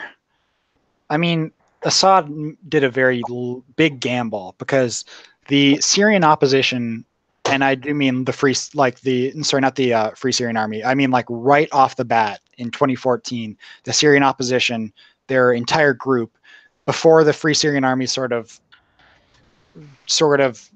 solidified and then split up, but they sort of had they were no direct threat to Assad in and of themselves. They were very much a circumstantial thing where where ISIL was and where some other fundamentalists were, they were kind of causing problems together. But I mean, since about 2016, they've really been irrelevant to the conflict. So Assad did a gamble where upon releasing these very, they were terrorists. They're straight up terrorists. They're traditionalist, fundamentalist terrorists, and his release of them was a gamble wherein it could have severely strengthened the well, I guess at this point it would be ISIS and Al Qaeda. But there's a small area of time when the Free Syrian Army was sort of split between the super fundamentalist, horrible Al Qaeda supporting people and the moderates. Now the Free Syrian Army at this point is mostly just moderates. The radical groups have all joined ISIS or Al Qaeda. But he did a big gamble where he could have severely strengthened these groups, but luckily he's kind of keeping them in this sort of. He's extending it as long as he can to rally support, and I think it is successful. Once the peace is in, the rally behind the flag effect will disappear quite quickly. Yeah, and I think what he didn't expect was for the the SDF to just be as successful as it has been. I think he sort of, upon his gambles, he sort of was expecting a stalemate and wanted a stalemate just long enough that he could firmly secure power enough that even after the peace was signed, he would be in his position.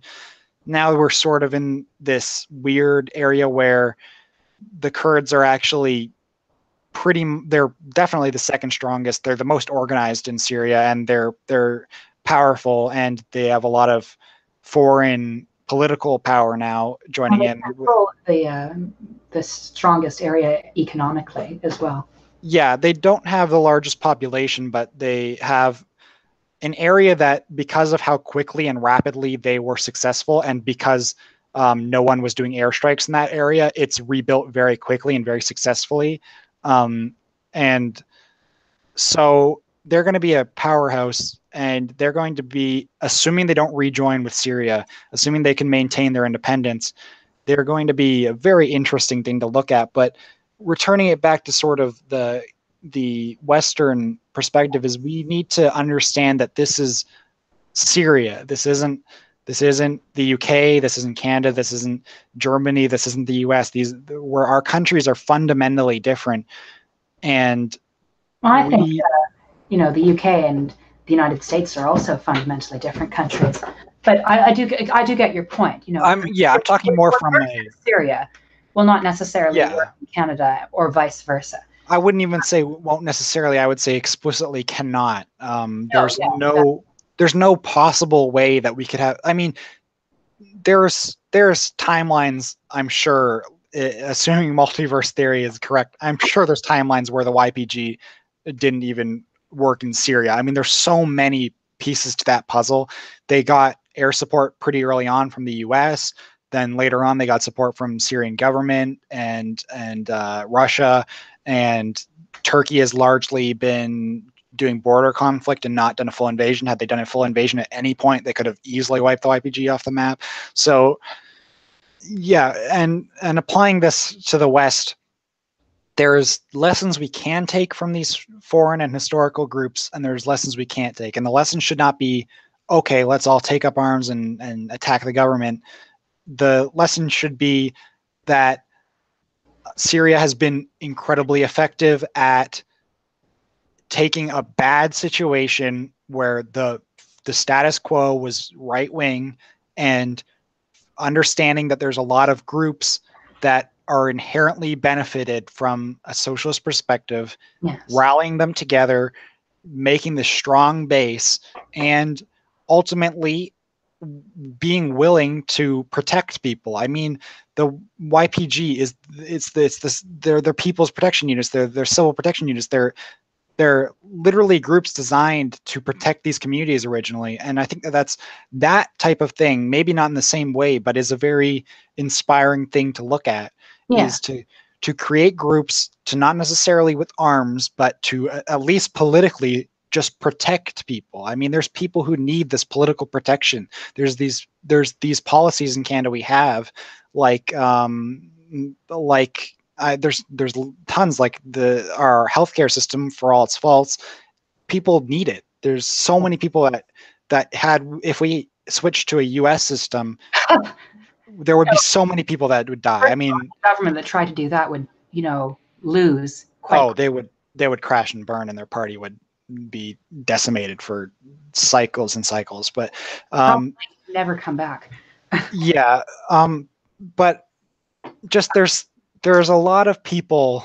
I mean, the Ontario government's already trying to do all this horrible stuff to LGBT people. I think that's a starting point where we start to go, all right, well, let's create these groups to protect these people, where we have political lobbying, we're working with unions, we're creating a truly intersectional thing where it's like maybe people who are in like a teachers union might not personally be affected by every policy, but they will understand that In solidarity you, with each other. yeah, they'll understand that if the teachers protect us now, then the next time the government tries to screw over teachers, we'll be right there fighting alongside them. Exactly. And I think this is a key element.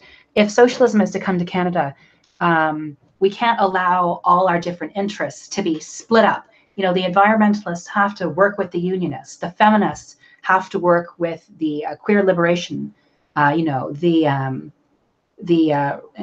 groups fighting for racial justice have to work with the environmentalists as well. You know, everyone has to be interconnected. It's all one big struggle, and no one can be left behind. No one can be. We can't opt out of each other's struggles. We have to be there for each other always. And if we do so, I think we will, build more cohesion, build more momentum behind our movement. One area where I think has the best, chance of success for a left-wing, establishing a socialist society is getting a firmer control over the media, over education, especially higher education. I think those two areas, in particular, um, are extremely useful for shaping people's way of thinking about the world, and I think they can be very helpful for highlighting, abuses of power, because what the media purports to be is not actually what it is. The media purports to be, we speak truth to power, we investigate, we're the whistleblowers. What they actually are is, a tool for corporate propaganda and a tool for the state. We need to live up to the promise of what media says it is. With education and academia, I think, instead of it being kind of a propaganda service, instead of it being kind of an indoctrination unit, it should be a place to learn critical thinking and a place to learn about, all the different sorts of people which live in our society. And there's nothing wrong with that. I think that, strangely enough, the right-wing conspiracy theory of cultural Marxism is probably perhaps the best way that socialism could triumph in Canada and, in fact, the world, or at least, especially the world that isn't kind of engaged in class struggle already. If a violent class struggle is already happening, I think then, you're pretty good to stay with that. Yeah, I mean, it's been proven effective. Well, I guess historically it hasn't been proven effective, but right now it's being proven effective in multiple areas. But yeah, I think that we can really build on what we have. We have the foundations, but as we said earlier, with colonialists dividing and conquering, they've never stopped doing that. They tackle every political issue one at a time, and it's really effective, because if teachers want better pay, better hours, support, like any of these things, the government can very easily just target them specifically. And I guess in Ontario, that's maybe not the best example, simply because the teachers union in Ontario is extremely powerful. But Yes. In other provinces, certainly they can easily tackle these issues one at a time. Like environmentalists, by far, in the provinces have been the easiest for the government to just roll over.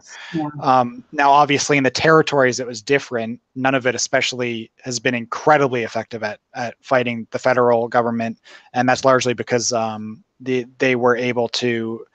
Their government is incredibly representative. They have a different political system.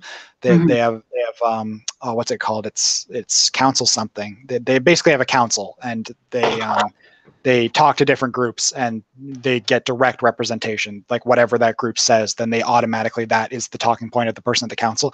But anyways, they've been incredibly effective at fighting against, like they managed to shut down all expansion of offshore drilling off of the territories. They managed to shut down almost all coal mining in the territories. Like these are things that we could never have done in the provinces, and it's because they all rallied together. They all understood that this is our This our is our land, yeah. we are a community and we should stand together against these things. Yeah, and I think that And that's inspiring, and also something that, unlike things like Rojava, that we can literally just we can take these movements because they are Canadian and yeah, they are happening right now. They're not historical. They're not the Spanish Civil War. They're not the Russian Revolution. All these things that are very contextual and they're historical, and they couldn't happen in the modern era, and they also couldn't happen in the West. All these things that we are trying to mimic, we shouldn't be, because sometimes when you just look at what's happening in your own country, you're ignoring these movements that are constantly doing this and effectively, and we should be we these yeah. are exactly the people we should be using to. Exactly. And I think you're going to get more people on board with socialism if, a key demographic in your movement are, oh, hey, the socialists, hey, I remember the socialists. They helped me back so much, when we were protesting in front of the pipeline expansion, the socialists were right alongside us. When we were Yeah, fighting for, increased pay, the socialists were right alongside us. When we were fighting for women's rights to protect women's right to choose, the socialists are right alongside us. If we are there every single time, we will be crucial in movements towards social progress, and more people will become socialists. And I think that's what a lot of people are missing. There's no need to wait for capitalism to fall. There's no need to sit back on your armchair and to wax philosophical about one day the inevitable contradictions of capitalism will result in its collapse. No, socialism starts today. Socialism starts with you and your community, and socialism is what you do to benefit the rest of the world, and it yeah, starts with you. And you can, we don't have to wait for anything. We don't have to wait yeah. for anything, and in fact we shouldn't wait for anything. I uh, think a problem in the left is people not understanding that socialism is a transition, and transitions happen. They you don't you can start them whenever you want. It doesn't matter what. It's a gradient. I mean, like, I don't really buy into the whole thing of we move from social democracy, then we move from democracy to a little bit more left, a little bit more left. I don't buy into that. What I buy into is, if you have socialist movements now, you can keep them going. It doesn't matter what the current overarching system is. You can still have socialist principles under capitalism, because you let's be honest, we aren't the people in the government, we aren't the people profiting off of this stuff. So when we do a co-op, or when we are doing community aid, or we're feeding a community, or we're making sure they're clothed, giving them housing, that's still socialist. And that's something people don't understand, because a lot of these people are thinking about Russia, or the less, I'm just going to go out and say, the less tanky people are thinking about Spain or Rojava. The things about those is, yes, they have been successful. Rojava is currently one of the only examples, I would say, that currently are communist. They're full on communist. They have communes, and they have no currency in some of their communes, and that I would say that is communist. yeah. But I would say that That they've been even before that, didn't pop out of nowhere. I mean, they've been fighting against Turkey and Syria for like generations. Yes, yeah, the Independence for and Kurdistan. yeah, and the Kurdish movement has always had a left wing element, and yes, they were for a while in the Cold War. They were Marxist Leninists primarily, but they were always very socially progressive for the time. They were always doing this. People look at right now and they think that what's happening right now is some spur of the moment, like there was a spark and it happened. Even in Russia, people were the workers were constantly being assaulted by the Tsar's regime, and people don't understand that the Russian Revolution started with protests mostly run by unions, and then the Bolsheviks and Soviets came in and co-opted the movement and started making it a full-on revolution. But there was still groups that were already trying to make co-ops in their workplaces, and there was people that were already trying to fight for the social equality of women. There was these groups. It didn't just magically happen. People, I mean, it all comes from, I guess, this powder keg of Europe, the World War I thing, where it's like people think that the Franz Ferdinand being shot was like some like magical moment, or in Russia, like that the October the protest that turned into the revolution, that was some kind of like spark. These aren't sparks lighting a powder keg. They're deliberate things that were built up over time. And yes, there's this turning point where it suddenly sort of becomes more public, but that's completely ignoring the people who generationally weren't even alive to see it. They were a building block, a foundation, and they changed lives at their time. And how are they any less legitimately leftist, legitimately socialist than anyone else? I mean, they were fighting and dying for an ideal, and they were helping people. And I mean, what's more socialist than that? They were like the there's this purist view in the left that I just have never been able to understand. I've never really got it. I mean, I You I mean the sort of like, oh, I don't participate. I don't sully myself with electoralism and petty activism. No, I only concern myself yeah, with like these people who think that voting is a capitalist thing, as if there hasn't been. I mean, like vote. Voting is not inherently capitalist. It happened before capitalism existed. It happened before feudalism existed. It happened. I'd go so far as to say that democracy is inherently, it contains the seed of anti-capitalism. Yeah, and it's also just like democracy is a very inherently human thing. Like it's just a Mm-hmm. thing that humans naturally. Yeah. Well, I think humans care a lot about safety as well, and democracy doesn't necessarily provide that, which is why you sometimes see, autocrats rising out of democracies. Well, it's very much because democracy, in the sense that it's been historically, isn't real democracy. It's not. I don't know. Direct democracy is something that theoretically should work almost perfectly smooth, because no matter what, you're directly participating in something. Like it's not like you you circle something on a ballot, put it in a box, and then hope that a percentage happens on a screen. It's literally you are going in your community and you're saying, hey, this is something that needs to be thought about. And then other people go yay or nay, and there's discussion back Yeah. and forth. You evolve your opinion. Once you have an evolved opinion, then that moves on, and that's a system that's democracy. And the sort of systems we have now are very different than Yeah, well, that, the and representative they don't. democracy is quite undemocratic, especially like Canada's representative democracy is quite undemocratic. We often have the conservatives in power, even though most people are voting for, centrist to center lefty parties. Even though the majority do not want conservative policies, we get them anyway. Uh, Yeah, and then, people win because of our awful first past the post system where, as long as enough candidates split the vote, the worst party can win. Um, and another problem is I hate the Canadian Senate. I hate the fact that this unelected body has so much power over people, and the Governor General as well. There's another one, kind of a yeah, relic of us being a colony. This Governor General still has, not necessarily that much authority, but has some authority. yeah. Shouldn't at all.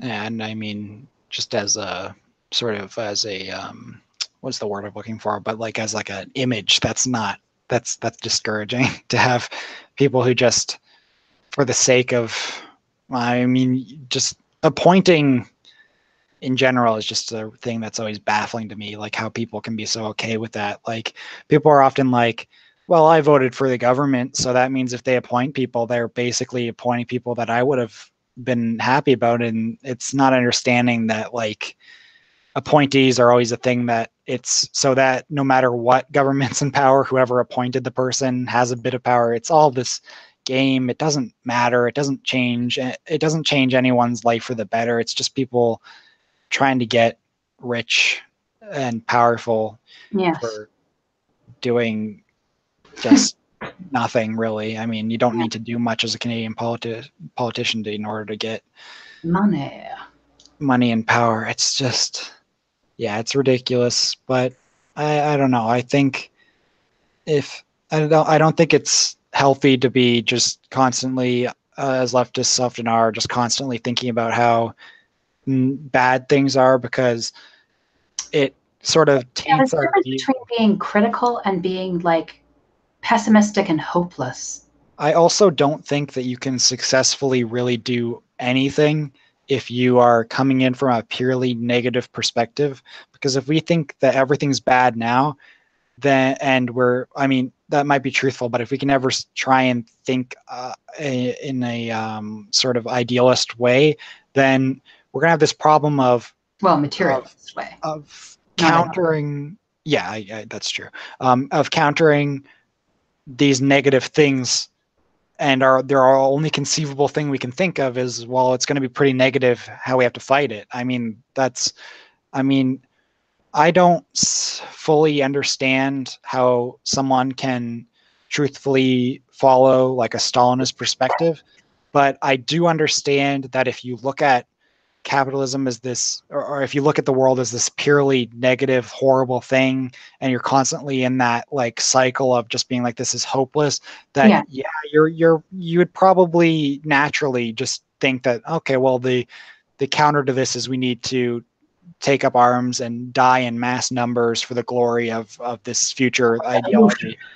And it's just not healthy, and it's not the way we do this. The way we need to be thinking about this, we need to be thinking in a positive manner of what the future could be, and this we need to be. I mean, dare we've to been imagine a better world. we've been constantly told since we were young about the fallacy of a utopia. I think that we need to be trying to at least get as close as possible. I mean, that We can build a better world, and I think that we can build a better world primarily through studying people's needs and then responding to those needs to ensure a more egalitarian, a more successful, a happier, a better world. Um,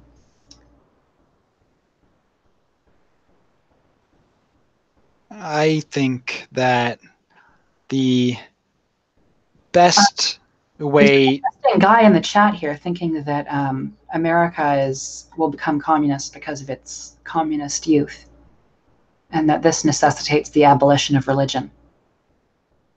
Necessitates I am personally religious, and I think that organized religion is definitely a thing to counter, but I would never ever word it as abolishing religion, because that is the biggest mistake of most leftist movements historically, is they've been trying to Yeah. replace religion with this theory or thought. You saw this a Or lot in personality.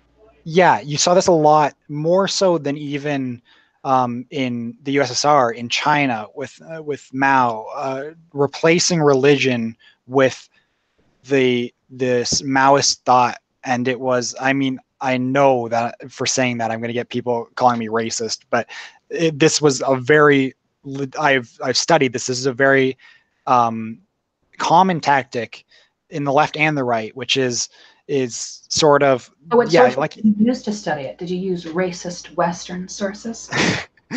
I I always just, when I'm sourcing things, I always try and get I do source chaining, where you go from source to source to find the furthest back source you can, and then you find related sources from there. So basically, what I do is, if there's a Western thing, like something done by NATO or the UN, I'll go down as deep as I can, find what they were polling or where they were polling, and then look in that region for activists and people who weren't like done from skewed polling, and then I try and I like to do that. I like to work backwards from what is called the facts.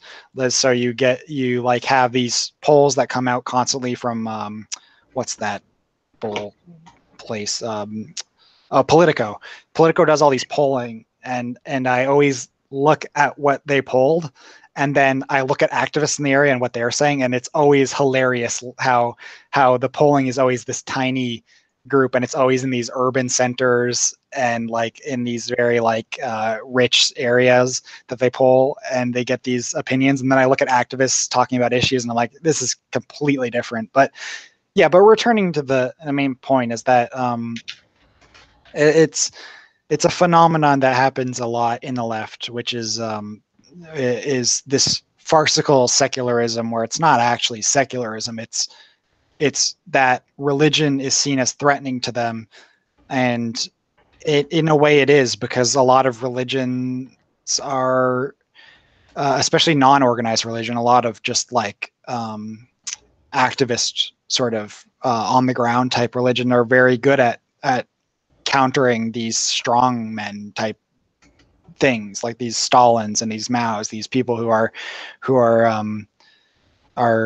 very power hungry. But yeah, so I have a personal religion, and I think that it's great, and a lot of people should. I don't like organized religion.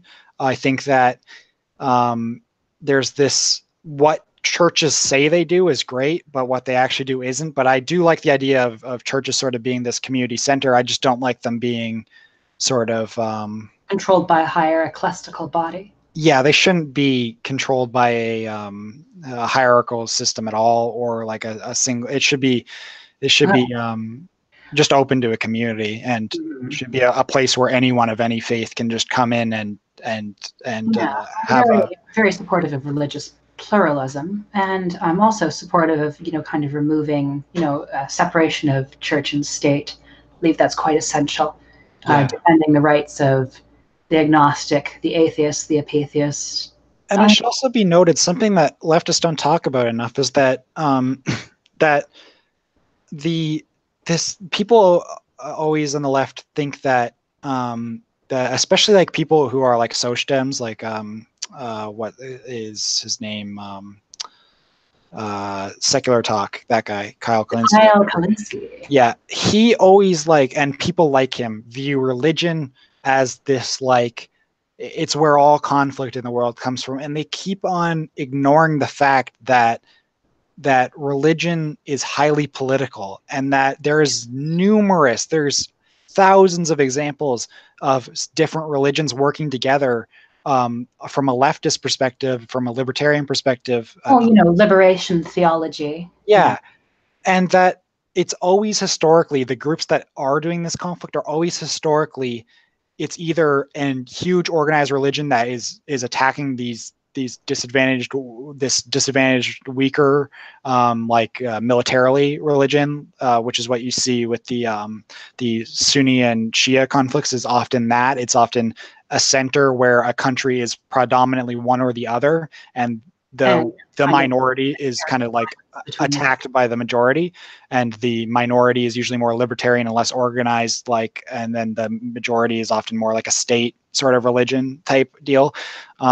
But yeah, there's always, in every one of these situations, what we're actually seeing is an authoritarian right element. And why are we not why are we not fighting that like we fight all authoritarian?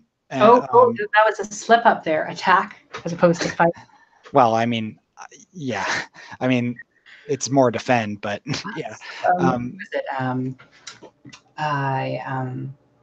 What is it called when you reveal what you're saying accidentally? A Freudian slip? Yes, a Freudian slip. Yeah, I do that a lot, mostly just because I'm really dyslexic. So I'll be looking for a word, and then a word like it will pop in my mind. I'm like, oh, that's the one, and then I say it, and I'm like, wait, that wasn't the one. Oh, crap, too late now. But but yeah, I mean, why are we not focusing on that element? We always focus on the religion thing. It's like, well, I mean, there's a lot of religious groups that are leftist that have actually done a lot of great work, and it was because they focused on dismantling hierarchy, and maybe that hierarchy is a bigger problem than religion, and religion has been just as plagued by hierarchy as any other part of society. I don't know why religion is so focused on, we so pinpointed as this like evil thing that has caused all the problems in the world. No, I wouldn't even say organized religion is. I would say that it's specifically the fact of hierarchy infects all parts of society. Well, and that unjustified hierarchy. Yes, yeah, and that we need to counter that. That I mean, that's just how it should be. I mean, it applies to almost every situation I've found. I mean, there's obviously some situations. I have obviously come from a military history perspective. Yes, militaries do require a form of hierarchy in order to operate at all, but that's very different from other parts of life. I mean, it's there's almost no situation in which countering hierarchy or at least holding it to account is a bad thing. There's almost no situation, if not no situation. And religion is not free from that, but religion is also not inherently a bad thing. And organized religion I is kind of, but again, organized religion is kind of a weird term because organized religion isn't inherently hierarchical. It's that organized religion often is not good at countering. They just sort of allow hierarchies to happen and see them as acceptable, and that's something that needs to change perspective wise. Oh But yes, I do agree that religion is something that the left kind of misses the ball on. It's just they kind of seem to have an obsession with hating religion and on atheism, and it's somewhat understandable. Religion has been used in the past and in the present, and probably in the future, as a method of control and division. But I think primarily they're focusing on the wrong thing. Like it's not that religion inspired sexism, that all sexism is just born from religion magically. No, the reason many of these religious texts are sexist is because of patriarchy. That's the problem. It's not an inherent thing. It's not that the idea that there is a god immediately creates yeah, um, I mean, sexism, or racism, all these things. And I think it's a very reductionist viewpoint to kind of look at that and say, oh, that's the reason all the ills in the world, just we can put it on one thing. No, the world isn't so simple as that. And I mean, even from my own side, I'm obviously a very staunch critic of capitalism. I find it to be an abhorrent system.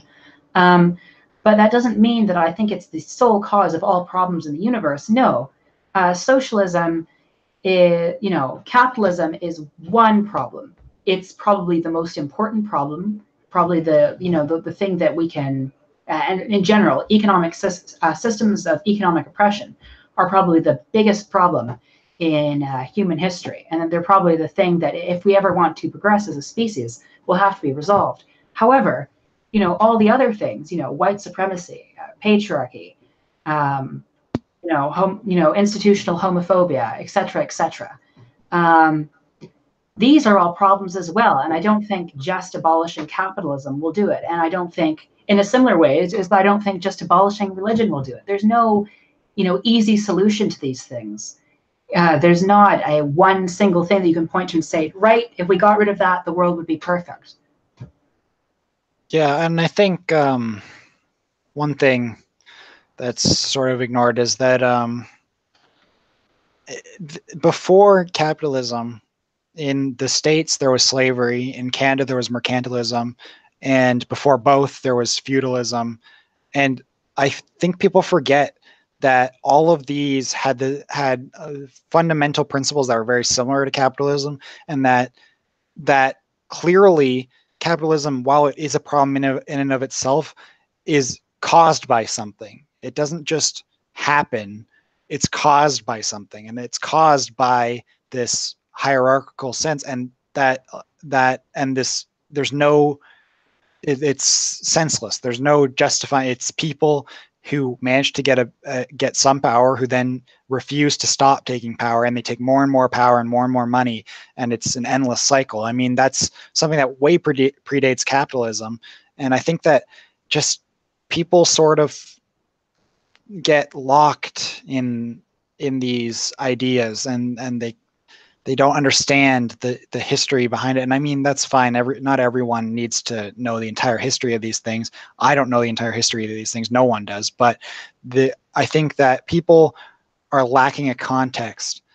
Like people, I mean, even if you point at patriarchy, and patriarchy is probably one of the biggest. It's one of the closest to the root. It's if it was a tree, capitalism's much higher up on the tree. It's one of the branches, and and patriarchy is much closer to the trunk. But I think that even it isn't the roots. It's not the core.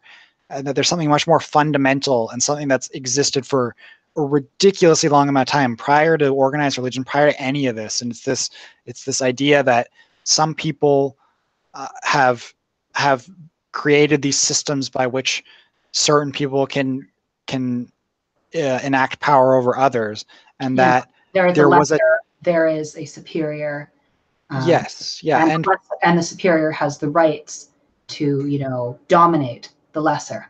yes, and that prior to this, prior to the tree even existing, there was something before that. There was way back in our early human history, there was examples of societies that were completely horizontally organized, where there was no people who had power over others. There's that doesn't necessarily mean there isn't like elected people or there isn't government or things like that. There is examples of like in indigenous communities where they had governments that were quite incredible. The Iroquois Confederacy it's one of the most impressive examples of democracy I think that's ever happened in history, and that's something incredibly interesting. And that it predated. It didn't even predate. There was other examples in even other indigenous communities where there was hierarchical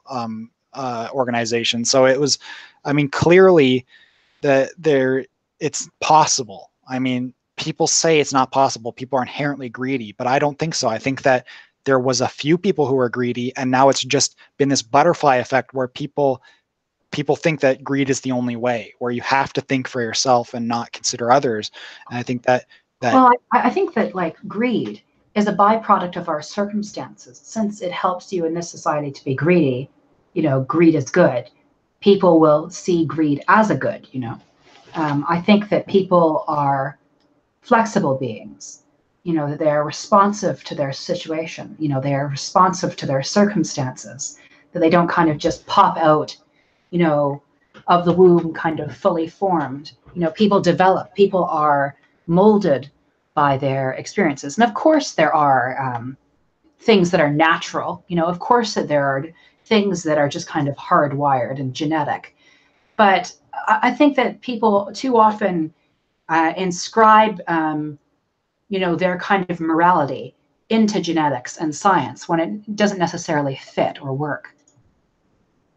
yeah, yeah, I think that, yeah, people just seem to.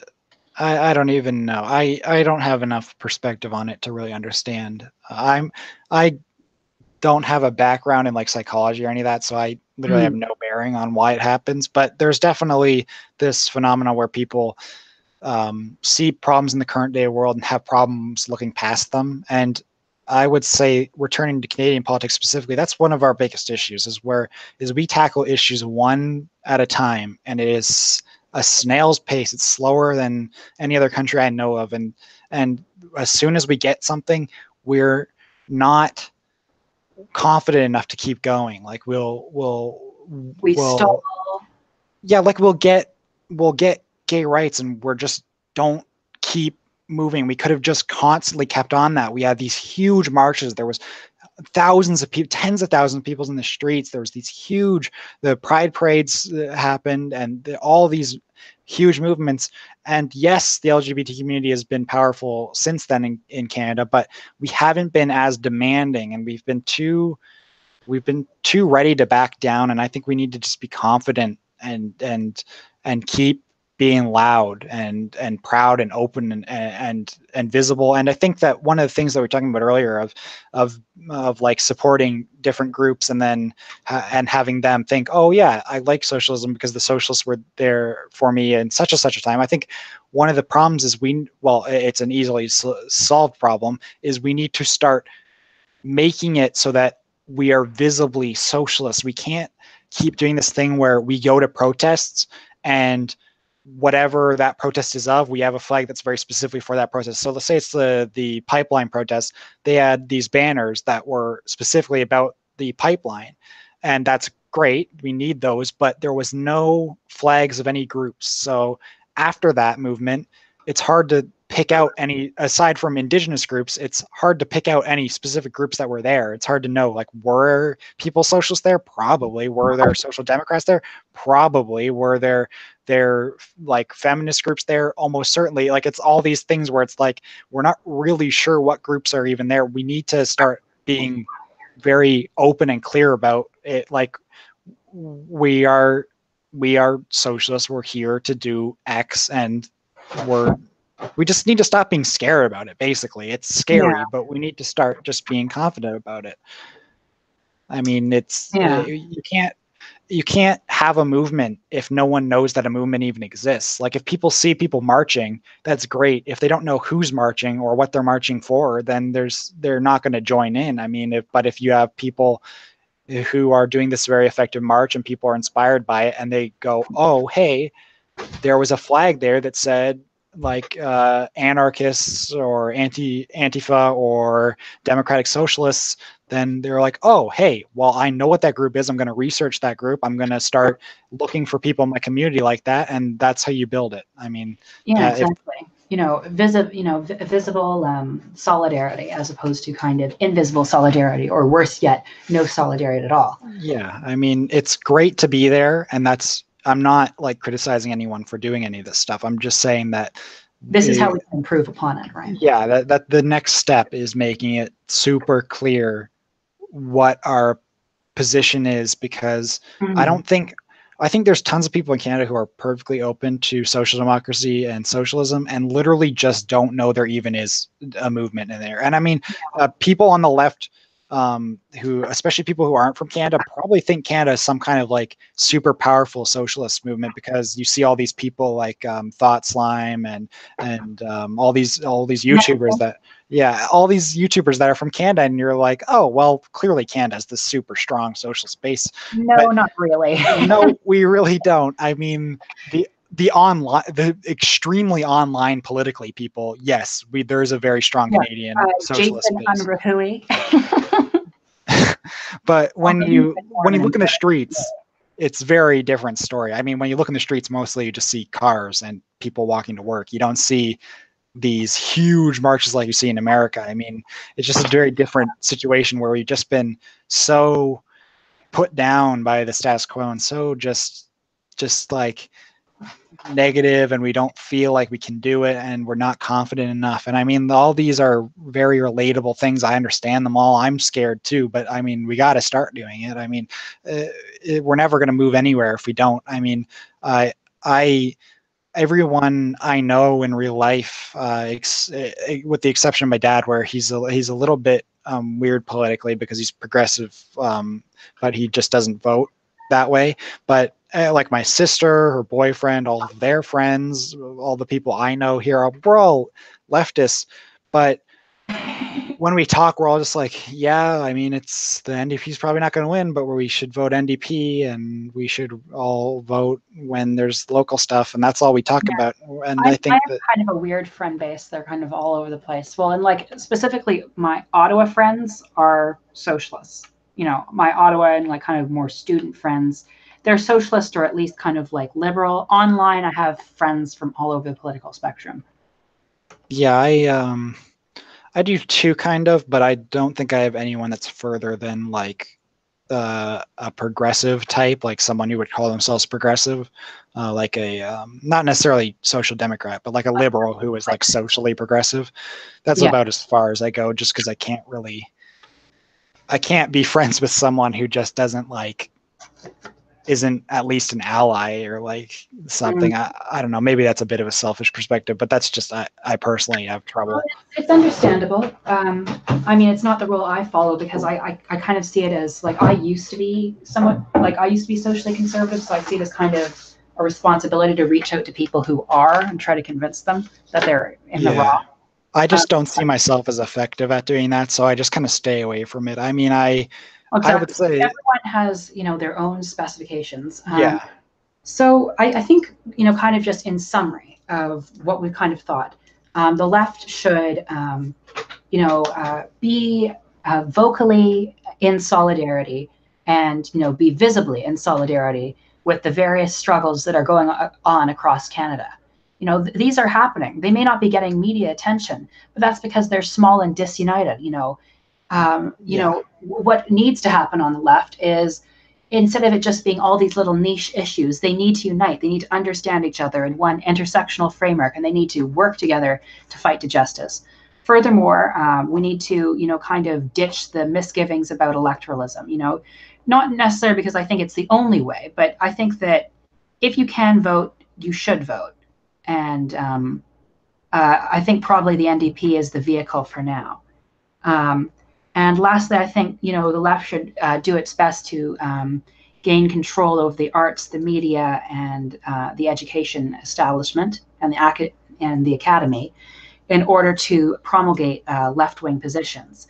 And I think if they do so, they will, whoever controls the means of controlling the mind will ultimately control the future of the nation.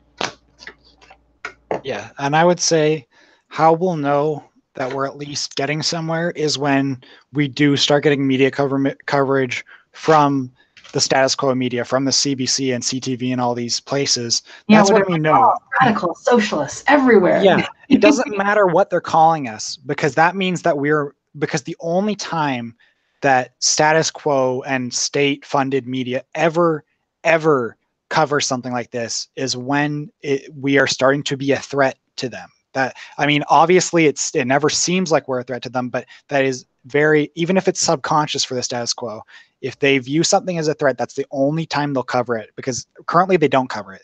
The pipeline protest, they didn't cover it from any political opinion, really. They just said, here's some people that are making a problem for the pipeline. They have their opinion. Here's the counter opinion. You decide. And that was not really a political thing. I mean, it was basically just reciting what existed. But yeah. anyway, I think we should call it a night. It's been lovely talking to you, Amelia. I'll leave your Twitter account. Do you have a YouTube channel you'd like to plug? I do. I'm not going to plug it though yet, just because it's going to be a while before anything's on it. I'm still getting that already. I'm currently undergoing renovations at my house, so I can't really record anything. Of course. But anyway, it was lovely talking to you, and I hope soon we'll be able to talk again. Yes. Thank you very much for coming on. No problem. It was a pleasure.